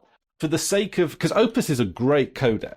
It's absolutely like it squashes the file size down great, and you can get great quality for voice, and you can get it for music as well. Like it is just a great codec for lossy formats. But it falls down on the and even so WhatsApp use Opus for their voice notes. So if you ever like the WhatsApp voice notes are incredibly tiny. Like they are, if you ever like record one, then you can download it. Check out the file size; it's absolutely tiny. And they use the Opus codec. It's absolutely great. I think there are other it's used a lot for. It's used for Discord as well. So Opus is technically like fantastic, but it just for podcast use doesn't quite have that and usually the reason for its lack of compatibility is just someone somewhere has forgotten. That's usually the issue. They've done things the easy way or the obvious way, like with the TVs and that. It's just something that's just got skipped out somewhere. So but also, so the different formats have different ways of storing the metadata. So as you know, we pull the metadata down from the file, which is good because it also means that you as a podcast creator have to make sure your metadata makes sense. Because when it goes into podcast apps, then the metadata is also read by the podcast app. So it's a good habit to get into to make sure your metadata in your MP3 file or whatever is correct. But different formats have different ways of doing metadata. So MP3 has a specific way of doing it. Opus does it on like the first audio stream, audio stream 0. And OGG does it, and how FFmpeg or FFmpeg read it is also distinctly different as well. So you've got to like mash all that into your bash script. So for the sake of supporting all of the formats, it's a lot of extra loops that it has to do, and it slows down the Yeah. whole generation Yeah. process as well. So just to have it on MP3, which just cuts out so many things that can potentially go wrong, makes Yeah. the script a little bit shorter, easier to understand, all that kind And of it's stuff. maximum compatibility. Like Yep, anything that it's going to play any kind of file, it's going to play MP3. So yep, yeah, and like you say, that it's not like they're patent encumbered anymore. Patent, sorry. Um, yeah, yeah. And also, I did yeah. a No, I see something. I did a side script, which is also I think in the same repository, and what that does is that it extracts all of the metadata into files. So it'll be like, say you got like podcast1.mp3, you run the script on it, and it'll be podcast1.title, podcast1.description. So then what you can do Yeah, is right. you can particularly with the description, you can fill out the description and then run the script again to make that description file the description for the MP3. You can put it back into Yeah, the thing.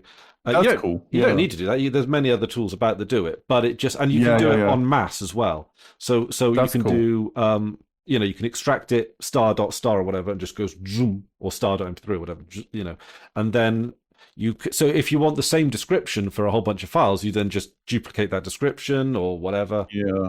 um, and then just and that's a separate script, so it has nothing to do with Plock. Mm.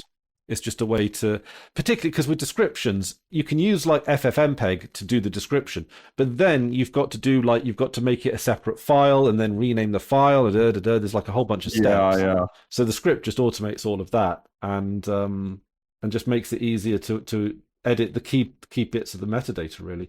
But you could do it in Audacity, you can do it in with ffmpeg. There are specific command line tools, but what you really just want is a bash script, to be honest. And then I can stick Yeah. it on the server and then do it straight on the server. I don't have to like have it do it locally or anything. Mm. So Yeah. No, yeah. that makes perfect sense. And then I've got Plock on the server as well. So all I got to do, upload the MP3 file, then just run Plock through Yeah. Yeah. SSH, and then zoop. Yeah, I'm really happy with that. How we've done that sort of. Yeah. Yeah. And I think I think when I say we, I don't mean just you and I, but like people who know this stuff, and we've settled on a sweet spot between automation and manual. I think Yeah, like we went way too far the other way, with everything being database driven, SQL driven. Like, yeah, yeah, yeah, generating a static site essentially for every visitor from a database is completely pointless. And yeah, and I love that the tool that we're using for it is Bash. It is yep, very good at that kind of thing. yeah. It's I couldn't I couldn't ask for anything cleaner, to be honest. It's Yeah, lovely, and it's easy to pick up as well because the concept of Bash is it's just a list of instructions that you could put into a command line. yeah, yeah. The fact that it's just stringing together the command line tools that you, as a Linux user, if you're engaging with the terminal, you learn bit by bit. Mm. So you're just naturally learning. you Yeah. know, yeah, yeah. So not It's to sound very too fluid. corny, but it's like you're limited by your imagination. Yeah, yeah, yeah. It's very like creative in that regard because Mm. the technical side of it is very self-explanatory, and so you've just got to think. Yeah, it's very different from like if I, and I've thought about it. Like occasionally, I'm like, I should learn C, but learning C is this big daunting thing where I've just got to go and read and just make. Whereas Bash is, it does feel like it feels more like you say, like creative, experimental, more like a language, more like learning a language, a natural language, just And also, stringing things together and yeah, building that vocabulary. and it's scripted. It's a scripted language. Where so you don't have to compile it, so you can Yeah, tweak yeah, it yeah, and change it, and it's a yeah, living piece of software, as it were. yeah, yeah. Yeah, so it's yeah, I don't know. I find it really scratches that creative itch for me, to be honest. Same, yeah, yeah. Yeah, It's one of the ways that I relax. It's like yeah, having a little thing that I keep a stockpile of little things I want to do in Bash, and feeling a bit stressed, and start making it, and yeah, it's yeah, fun. yeah. I might try and do. Well, we were originally going to do a little was it like competition or project where we try and get a Bash script to, what was it, like download a website or something? Uh, I remember we talked about like doing a game or something, didn't we? oh, a bash Like game. having a little sort of like yeah. Well, I think it was just for us and for the community, just make a game in something open source, obviously. Hmm. And yeah, it could be a little text adventure or Mm. something like that. I think that'd be fun. Yeah. See, again, this is where I fall down because it's like I think I know Bash well enough to put something like that together, but like a game with choices and No, I have the same thing. Obviously, I play a lot of games, hmm, so I'm very conversant in game language. Like I understand games. I've been playing games for a long time, and I play a yeah. lot of them. But I cannot, for the life of me, design a game.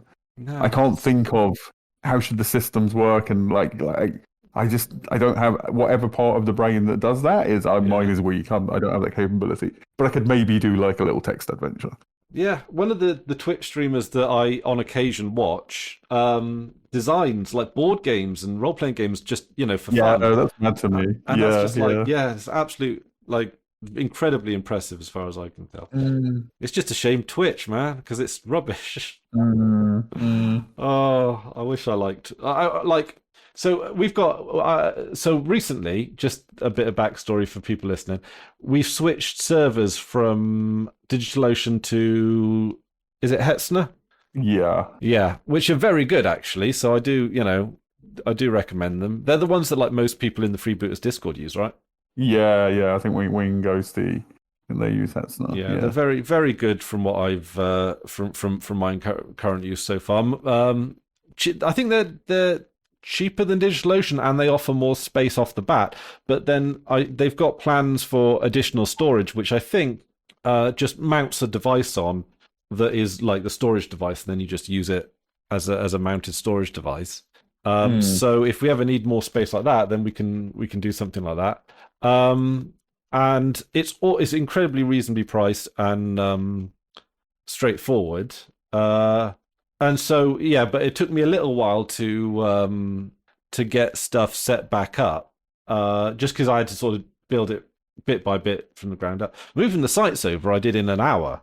Because it's just Yes, yeah, that bit's easy. yeah. But the That would bit, have again, if your site, if this had been 15 years ago and your site was generated from an SQL database, that would have been, I mean, still perfectly doable, but such a pain in the fucking arse. Like getting yeah, SQL running, like doing a dump and then pulling that dump up and then getting it working. It's horrible. And when it's horrible. just copy these files to the server, it's Yeah, so fucking clean and easy. yeah. Like it's liberating for anybody who's worked on that Mm. web from that era with the database stuff. It's fucking liberating to just copy some files and it works.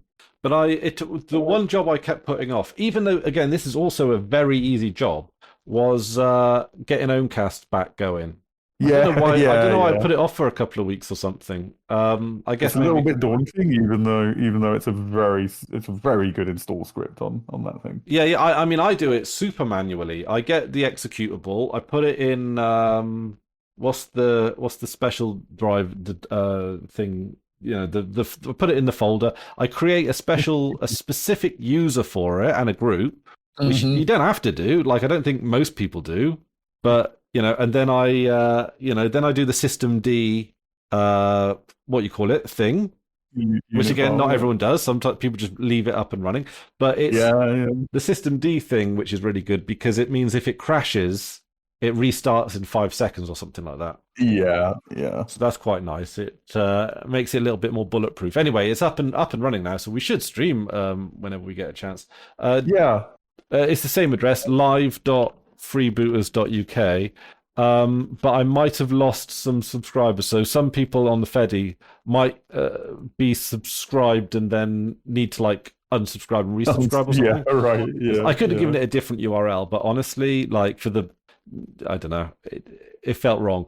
Yeah, So it's that's the correct URL. yeah, live.freebooters.uk. That's and I've done a little bit of I've given it a dark mode. Yeah. Just just to I apologize if in advance if I've like if there's something if I've made dark background on dark text or whatever it is because like what butchering CSS is like, but I think it Yes. looks all right. Hmm. But yeah, no, it's I have some sort of Wales news, if oh you're okay, yeah, interested. yeah. It's not really Wales. It's kind of Wales. So so I have a phone, and the only reason I have a fucking phone is that when I'm trying to log into my bank website, Mm-hmm. the only way they will authenticate me is by sending me an SMS, and then you type in the numbers. Mm-hmm. Literally the only, and the same with the government stuff. Yeah. That's literally the only reason I have a phone. And I was on Tesco Pay as you go because they didn't seem to care that I never put any money on it ever. Uh-huh. Then I got a message a bit ago saying we're changing our, I don't know, we're changing our whatever. We're doing a new thing where blah blah blah. This thing that you're on won't exist anymore. Blah blah blah blah blah. So I was like, okay, I need a new pay as you go SIM card where they don't give a fuck if you never update it or sorry, never put any money on it. And I found one called, I don't know if you've heard of them, RWG Mobile. I have This is not not a heard of them. sponsorship. Okay, so they're Welsh. When I went to the website, it was that dot Wales, and I filled in the thing, ordered the SIM. It costs £1, and they send you a SIM. And then the SIM arrived with a little letter with like instructions on it. And then when I was done reading the letter, I just turned it over in my hands, and on the back is the same letter in Welsh. And I was like, "That's fucking cool." Yeah. Okay, I'm looking at their website now. It is just bottom end. You're an absolute cheapskate. You don't really need a phone, but you need a phone because everybody needs a phone. They're very much geared towards that, I think. Yeah. Which is it's just smart. That's a big fucking market, especially these days. Well, I mean, it's £2 a month for 100 minutes, 100 texts, 750 megabytes of data. Yeah, which for most, again, all your boomers and Gen Xers probably it's like that's all we need. We don't use this stuff. Yeah. Oh, damn. But okay, yeah, I mean, I'm not even. You can pay £1 for the SIM card, and then so long as it's just incoming stuff, it should, it work. They don't seem to have a minimum.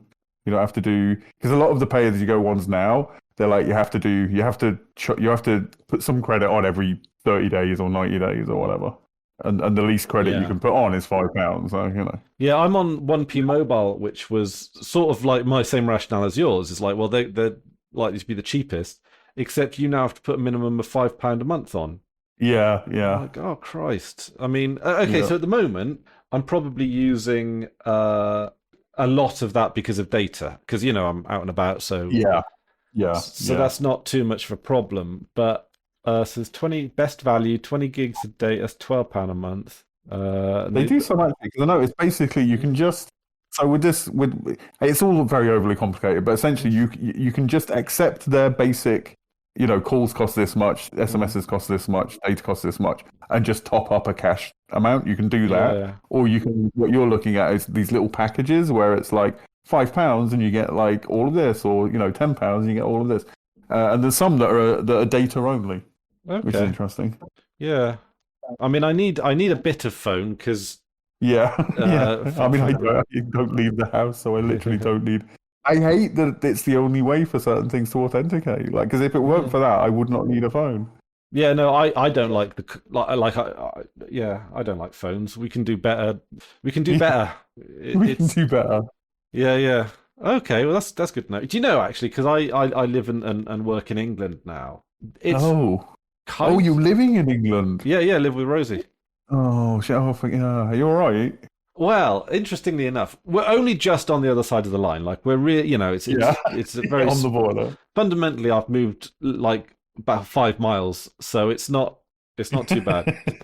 However, like I can literally walk, back over the border. But if needs be. I gotta be honest. Like there is I do kind of miss the bits of Welsh.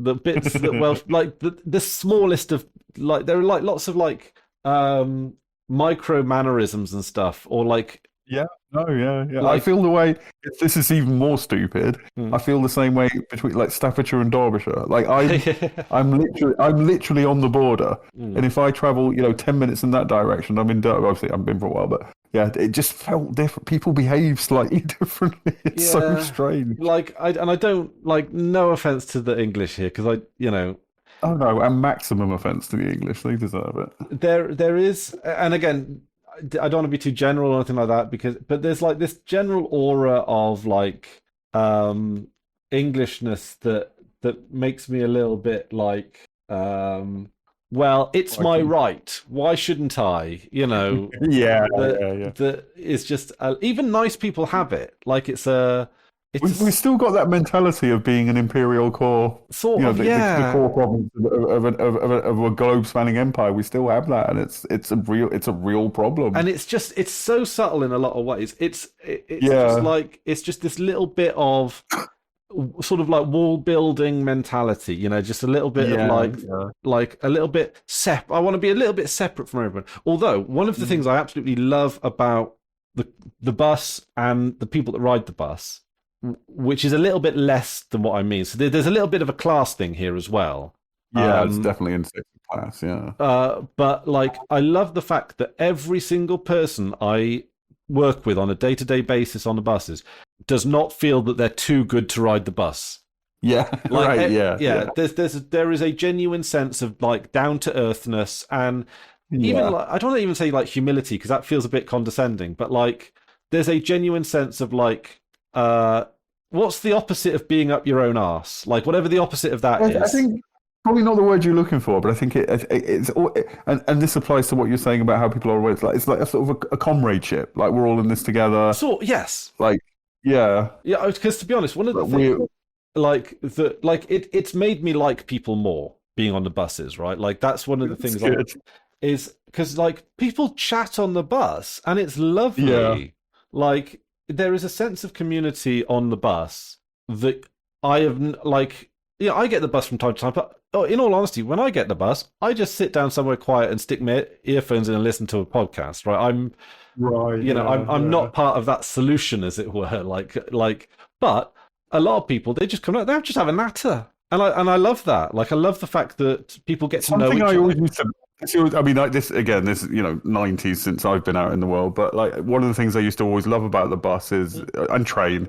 And this doesn't apply in London. They're not like this in London. But No, just sitting on the bus. Like you go and sit next to somebody, or they sit next to you, and just having a chat with them. Just yeah, get to know somebody while you're on a journey.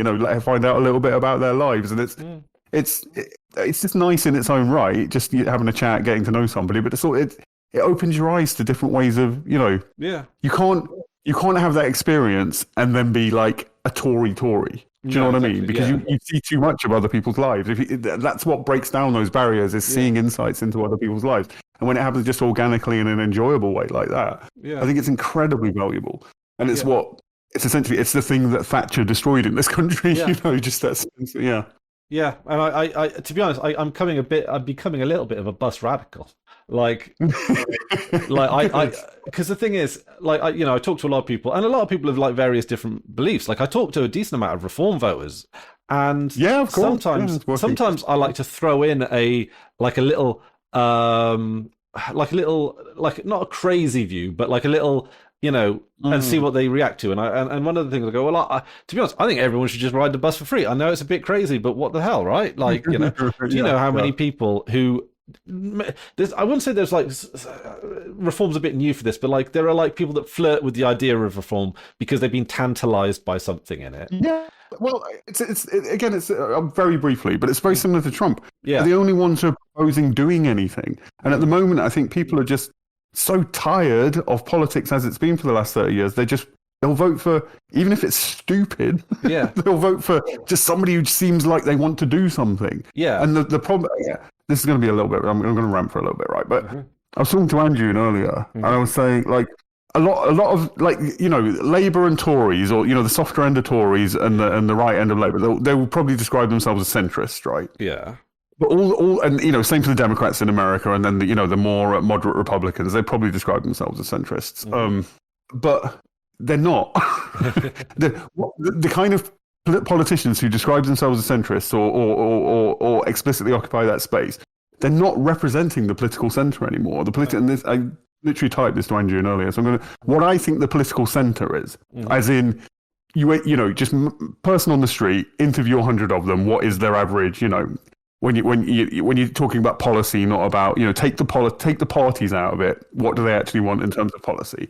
And I think they're accepting of everybody's rights to be, regardless of like identity categories. Sick and alienated by the language policing, the purity checking, the euphemism treadmill. Not particularly interested in being political. They want people to have rights, they don't want to be told how to talk, Mm-hmm. essentially, or think. Yeah. In favor of the basic things that liberalism gave us, like education, free speech, free press, all that stuff. They're in favor of that. Mm-hmm. And then economically, quite left. Tax the rich, tax profits, nationalize the utilities, more spending on social good. I think that is the political center. Yeah, no, right I would agree with that. Yeah, and there's no party in the Anglosphere for sure representing that position. I think that's where most voters are, and there's no party representing that. You would say that the Lib Dems are to the right of that, right? Oh, I think the Lib Dems will be to the right of that on economics, and would be more identity politics centered rather than actually caring about just giving people fucking legal rights and shut up about the language. Yeah, maybe. Yeah, I gotta be honest. The Lib Dems have been so fucking quiet these days. I don't know where they are. What the fuck they're about. Yeah, they've probably moved all across the political spectrum at this point. We've just not known it. The Greens, and I think the Greens are going to do very well. They're already doing well. The Greens are almost better, but they've still got that that left liberal identity politics stuff. Like we've got to not the spirit, like the intentions of the ID politics stuff, the intentions of woke, 100%. Absolute rights. People should not be mistreated in any way. But it's the chastising. You said it the wrong way. You must be a fucking fascist. All that shit needs to be dropped hard. Yes, I mean, I think that Zach Polanski's doing a decent move in that direction. Yeah, I think this isn't like something I uniquely have realised. Yeah, I think it's a direction that we are starting to go on. But also, it is something like. It's a little bit like the media can be a little bit of a problem in this regard, because the second you start calling out actual fascism, then they start throwing toys at the pram and start being like, yeah. But you're right about all the language policing and stuff like that, especially considering that like in the UK, stuff is so, like language in particular is so regional. Like what is offensive in one part of the UK is not going to be offensive in another parts, and also people on the whole, they're not really that easily offended by language as well. Like I think it's exactly. I mean, 10 years ago you would say privilege, easy for us to say blah blah blah. But even taking that into account, I would say that if it's a joke, whether it's offensive or not is up to that group. That is not an objective thing. You can't objectively say you're not allowed to joke about this. You can joke about this. That is down to that particular friend group, that particular social group, that particular social group. And if everybody's economically fine and doesn't have power over each other, then that it's not a matter of being scared to speak out. Blah blah. There's problems with that for sure. Yeah. But it's nothing else is sane. You can't police what people. I saw it recently described as, and I think it fits what well, there's a label for what I'm describing, and the label I heard was dark woke. I've heard that label, or woke 2.0. Woke 2.0. I like dark woke. Yeah, I'm not woke. I'm dark woke. So like, joke about whatever the fuck you want. If somebody says something that is unreasonable or not beyond the pale or whatever, yes. Call them out for it, but don't just use it as a way to to punish people and to feel superior to people and feel like you're the in-group. You know all the terms, they don't. They're stupid. They must be fascists because they didn't know to use this word instead of that word. Yeah. That has alienated so many fucking people, and that's exactly what's pushed them to Trump, pushed them to reform. Yeah, and I think that they farmed that a little bit as well. The right. Absolutely. Yeah, they play on that. They play on that sense of alienation and But also, it's almost like a self. If you keep telling people they're fascists, when it comes to I'm a fascist, I probably should vote for the fascists, I guess. Yeah, absolutely. But also, I mean, we haven't mentioned the Gorton and Denton by-election, but that is something that is I think that's a thing. That's like okay, so. With UK by-elections, they often throw up odd results. Yeah. But this is the first time it's ever been this odd that it seems like it means something. Like Labour are fucking third, right? Yeah. Like that. Like Labour, just off on the face of it, need to go home and think about what they're doing.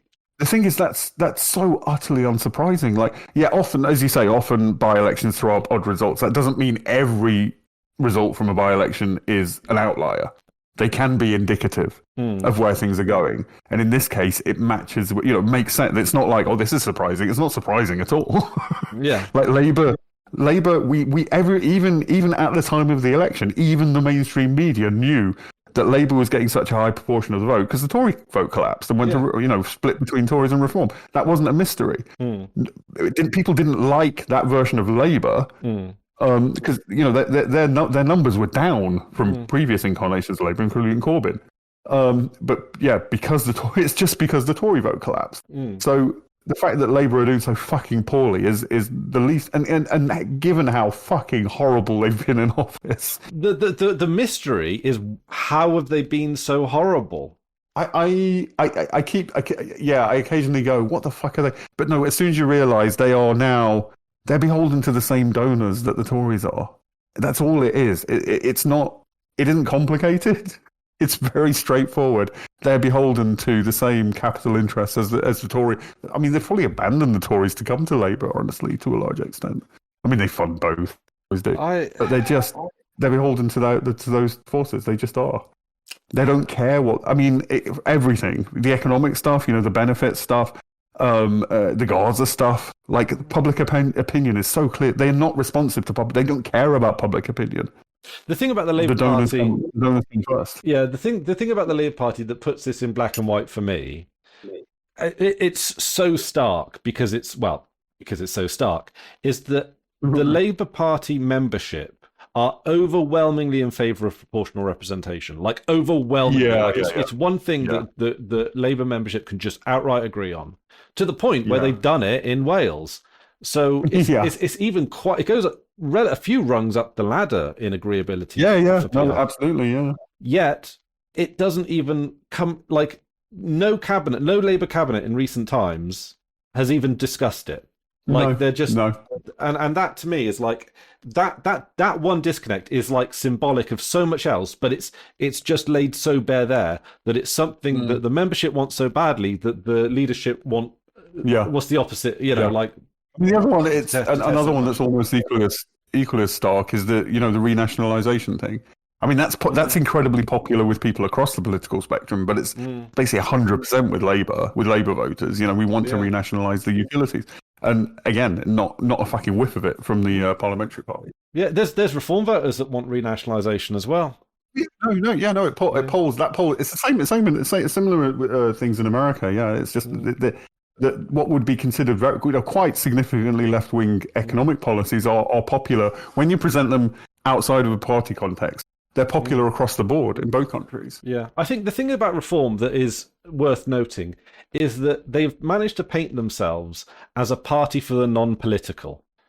Yeah. And which means that any Reform voter is, as far as I can tell, up for grabs for any of the parties almost. If you make this sound good enough. Yeah. No, like I say, they're voting Reform and Trump in America because they just want somebody who looks like they want to do something. Yeah. That's part of it. I think what you often will say, I've heard you say in the Discord before, the importance of knowing like political frameworks and political theory.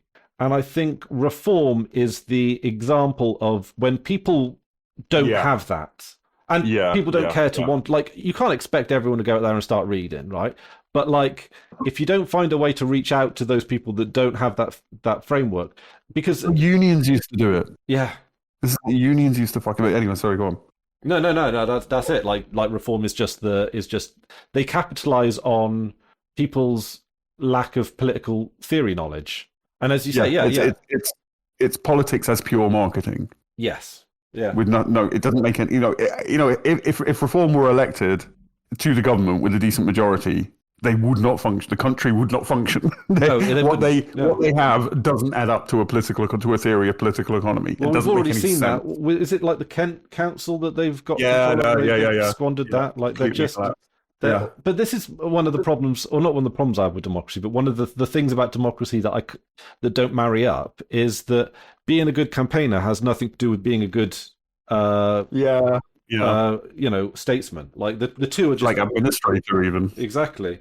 So I don't even know how you fix that fundamental problem with democracy. Mm. So Well, so I mean, a big way is get the moneyed interests out of politics. And I mean, that's oh, honestly, an if you get the impossible moneyed task. interest out of politics, like everything's hunky dory, really.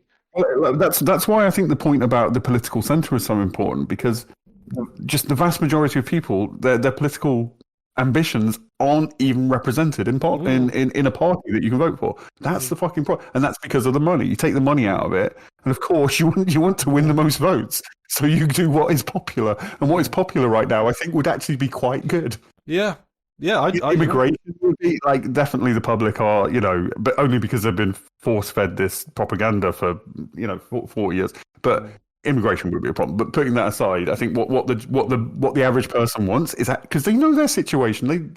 People aren't stupid. They know their situations. They know what they need. Yeah, yeah. It's but honestly, like, yeah, we've used a lot of words to basically just explain billionaires have fucked everything, really, isn't it? Yes. It really is that fucking simple, and it's Capitalism is the problem. yeah, yeah. It's capitalism run amok in particular. Like, don't get me wrong, I'm not defending capitalism, but like the if I mean, you and I would be perfectly happy with social democracy. oh, absolutely, I'd be perfectly happy with socialism. To be honest, I don't know if I call myself a socialist, but like, I'm not scared of it. But no, I mean, I'm communist, socialist, Marxist. I'm on that end of the spectrum. But I would be, if we just had a 1970s Sweden style social democracy, I could live with that. Yeah. But the problem with that, as we've literally seen play out, is that will always, unless you get rid of capitalism, that will always drift. That will always be eroded. That's just built into the system. That's if you allow the disease to exist, even in some small capacity, it's got the ability to go from benign to harmful. Yes. It's I mean, I don't even settle on. Do you know what I mean? Like, I don't think I even settle. Sometimes I think sometimes it depends what mood I'm in or something. Where it's like, don't get me wrong, right? I think no one should be a billionaire. We should do away with the billionaires. They should not exist. That's an obvious one to me.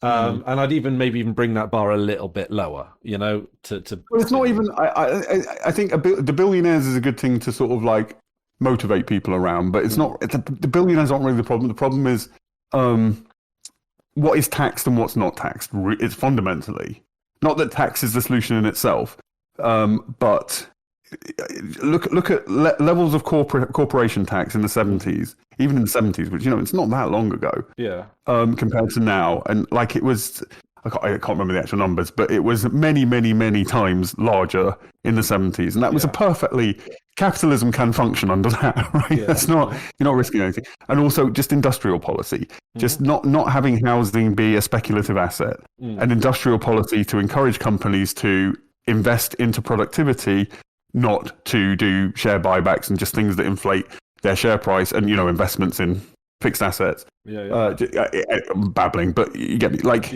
this thing.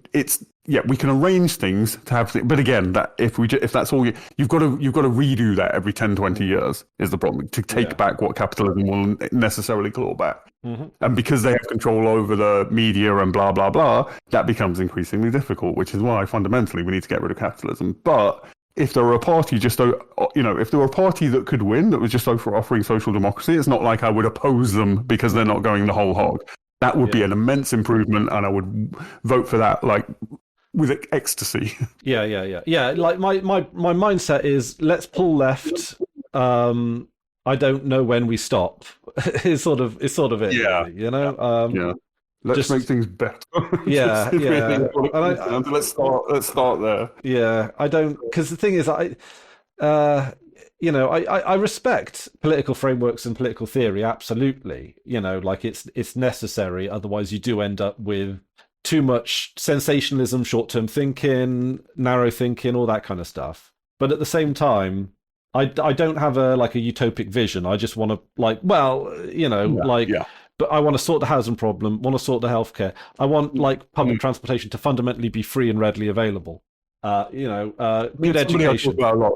Catherine Liu, one of my favorite leftist thinkers, that's very much what she says. It's like we need to concentrate on the boring things. It's not exciting. It's not going to be revolutionary. It's not about uprising. It's in an American context, let's get free healthcare. Yeah. That helps so many people out. People see the benefit of social good versus blah blah blah, and that puts people on the right track.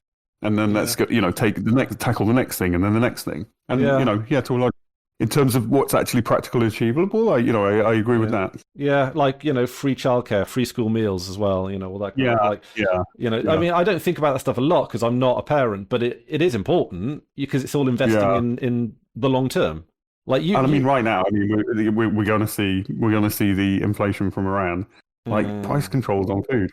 That's going to be necessary, I think. Oh yeah. Oh, I've got a full mental manifesto. I might write it down about pricing and shit like that because I get like buy one get one free. No, charge what something is worth. Give yourself a little markup, but then just be serious about it. Like don't have coercive pricing. That's another thing we used to have, even not that long ago, 70s-ish. Is price controls on certain things that are essential for living. Certainly, even the Tory government back then. Even Nixon was because of the political culture he was coming out of. He was to the right, of course. He was a Republican, but he was a social democrat fundamentally because that was what they had. You can only erode that so far, and he was, what I'm saying. It's yeah, but also fundamentally, like with the capitalism issue, of course, is because capitalism seems to me like it's a machine to centralize wealth. Like the winner of capitalism is ultimately the Jeff Bezos that's got everyone else's money. Like the aim is to get all of the money, and but the problems start coming in when people have enough money to be able to swing elections and influence things far beyond what they should be. Also, just even on capitalism's own terms, Adam Smith, who sort of invented capitalism, I'm saying that in a silly way intentionally, but even he, the very first one to sort of analyze this as a system rather than see it as something that was an uncontrollable force of nature, he understood that when you get to that point, when it's full rentier capitalism, that is harmful to capital. He was pro-capitalism. He thought capitalism was good. He said these things, if you've got a rentier capitalism, that's harmful to capitalism. You've got too much monopoly, too many big conglomerates buying everything, that's harmful to capitalism. Yeah. And it just, Jeff Bezos having a shit ton of money, that's capitalism failing because that money's supposed to be doing useful stuff. Yeah. See, this is why, and I bring this out with reform voters a lot. I go, oh, so-and-so on benefits, or oh, so-and-so government projects, government spending money. And then I always throw it back and say, but that money doesn't just disappear. Like that provides jobs, that provides services, that goes back into taxes. Even if you're spending benefits, you're probably going to be spending some VAT. It's all keeping the. What's the term? There's a term for it that I can't remember right now, but. Basically, this is one of the things that I wish governments will talk about more. For every pound that government spends, they get £1.25 back because it circulates. It circulates multiple times and gets taxed. Yeah, it's not just like that money is spent and then disappears, evaporates. And especially if you're giving money to poor people, they're far more likely to spend it. Yeah, on physical goods, not on investments. They spend it, it gets taxed. They pay their staff, that gets taxed. That goes to the bank, that gets taxed. The bank, they spend it on something else, that gets taxed. So the government. By spending money, the government, not without exception, but broadly speaking, especially on giving money to poor people, if the government spends money, the government makes money. Yeah. And also, this doesn't apply to the EU, but any government that has a reasonably strong currency and is in control of its central bank. This is what Trump supporters were sort of posting stuff like this when they realized this, when they took over the government. But you are the arbiter of how much money there is when you're in control of a central bank. You can, if the government wants to pay for something, they can just type an extra zero and say, we've got that much money, we've spent it. Yeah. The problem with if you do that too much, you get inflation, and that's what tax is for. Tax is for control. Tax isn't for generating money to spend. It's for controlling the inflation for the spending you've done. Mm-hmm. So the government just needs to spend money. Yeah. And then tax profits. Yeah. Tax. There's a sort of sloganized way of saying it, tax something, not labor.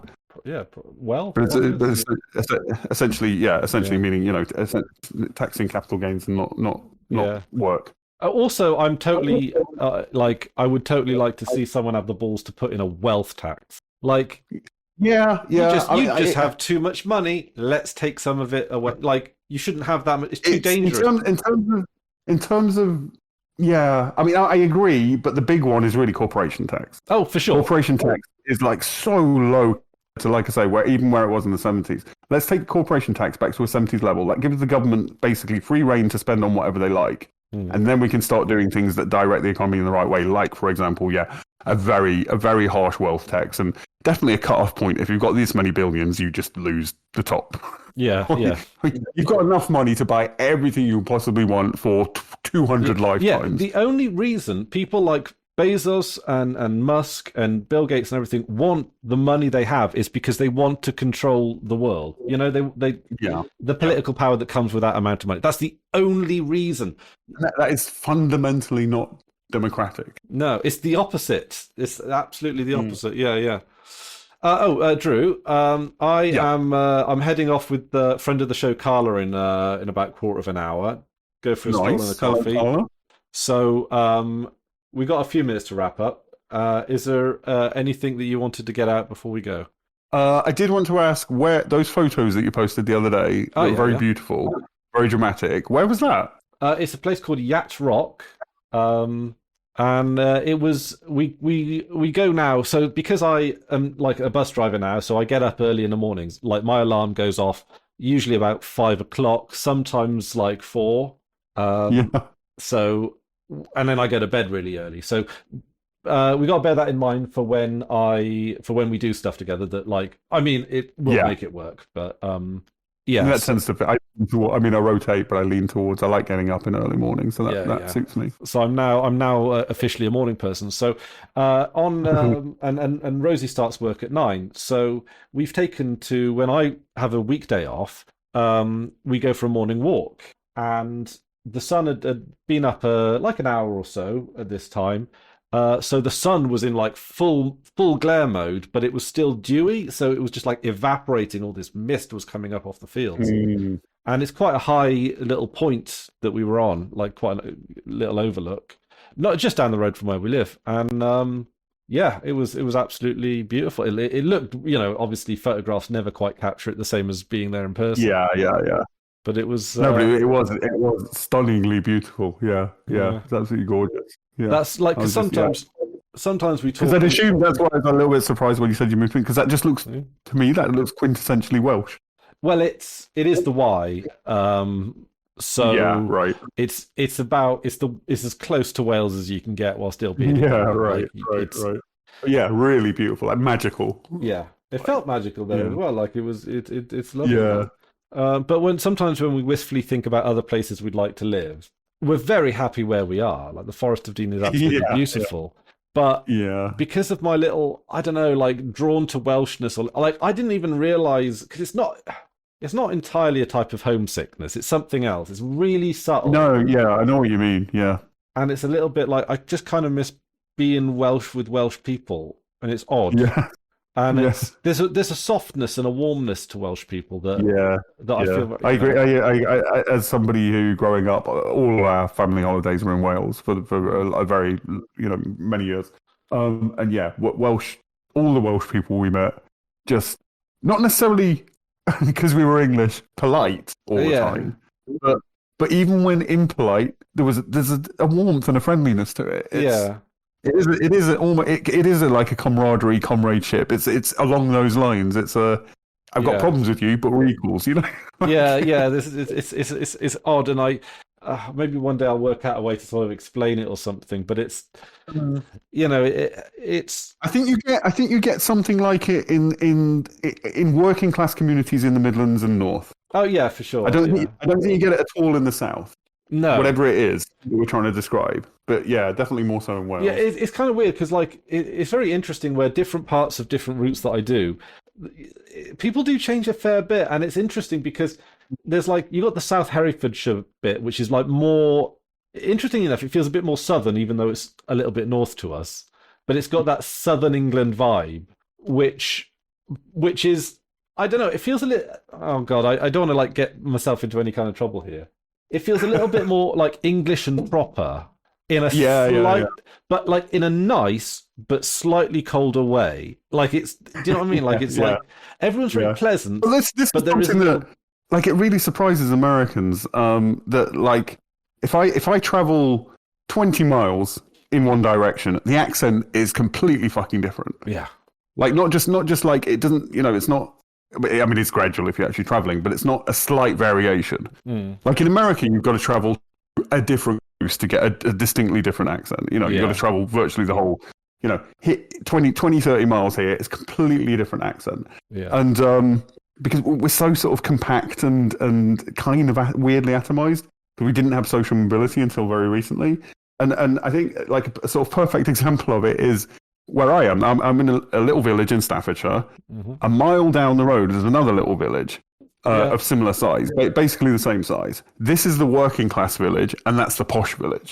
yeah, And they look down on us, and they tell jokes about us because we're yeah, and that's just two villages a mile apart yeah, that have this completely different. You go there, and it's like it feels posh, and that's yeah, nice in a way, but it's also I feel a little bit out of place. I don't yeah, belong here. yeah, totally, yeah, yeah, yeah. Like it is kind of, yeah, it's all kind of odd. Like, yeah, because like in the forest, it's a bit, it's like proudly more working class for the most part.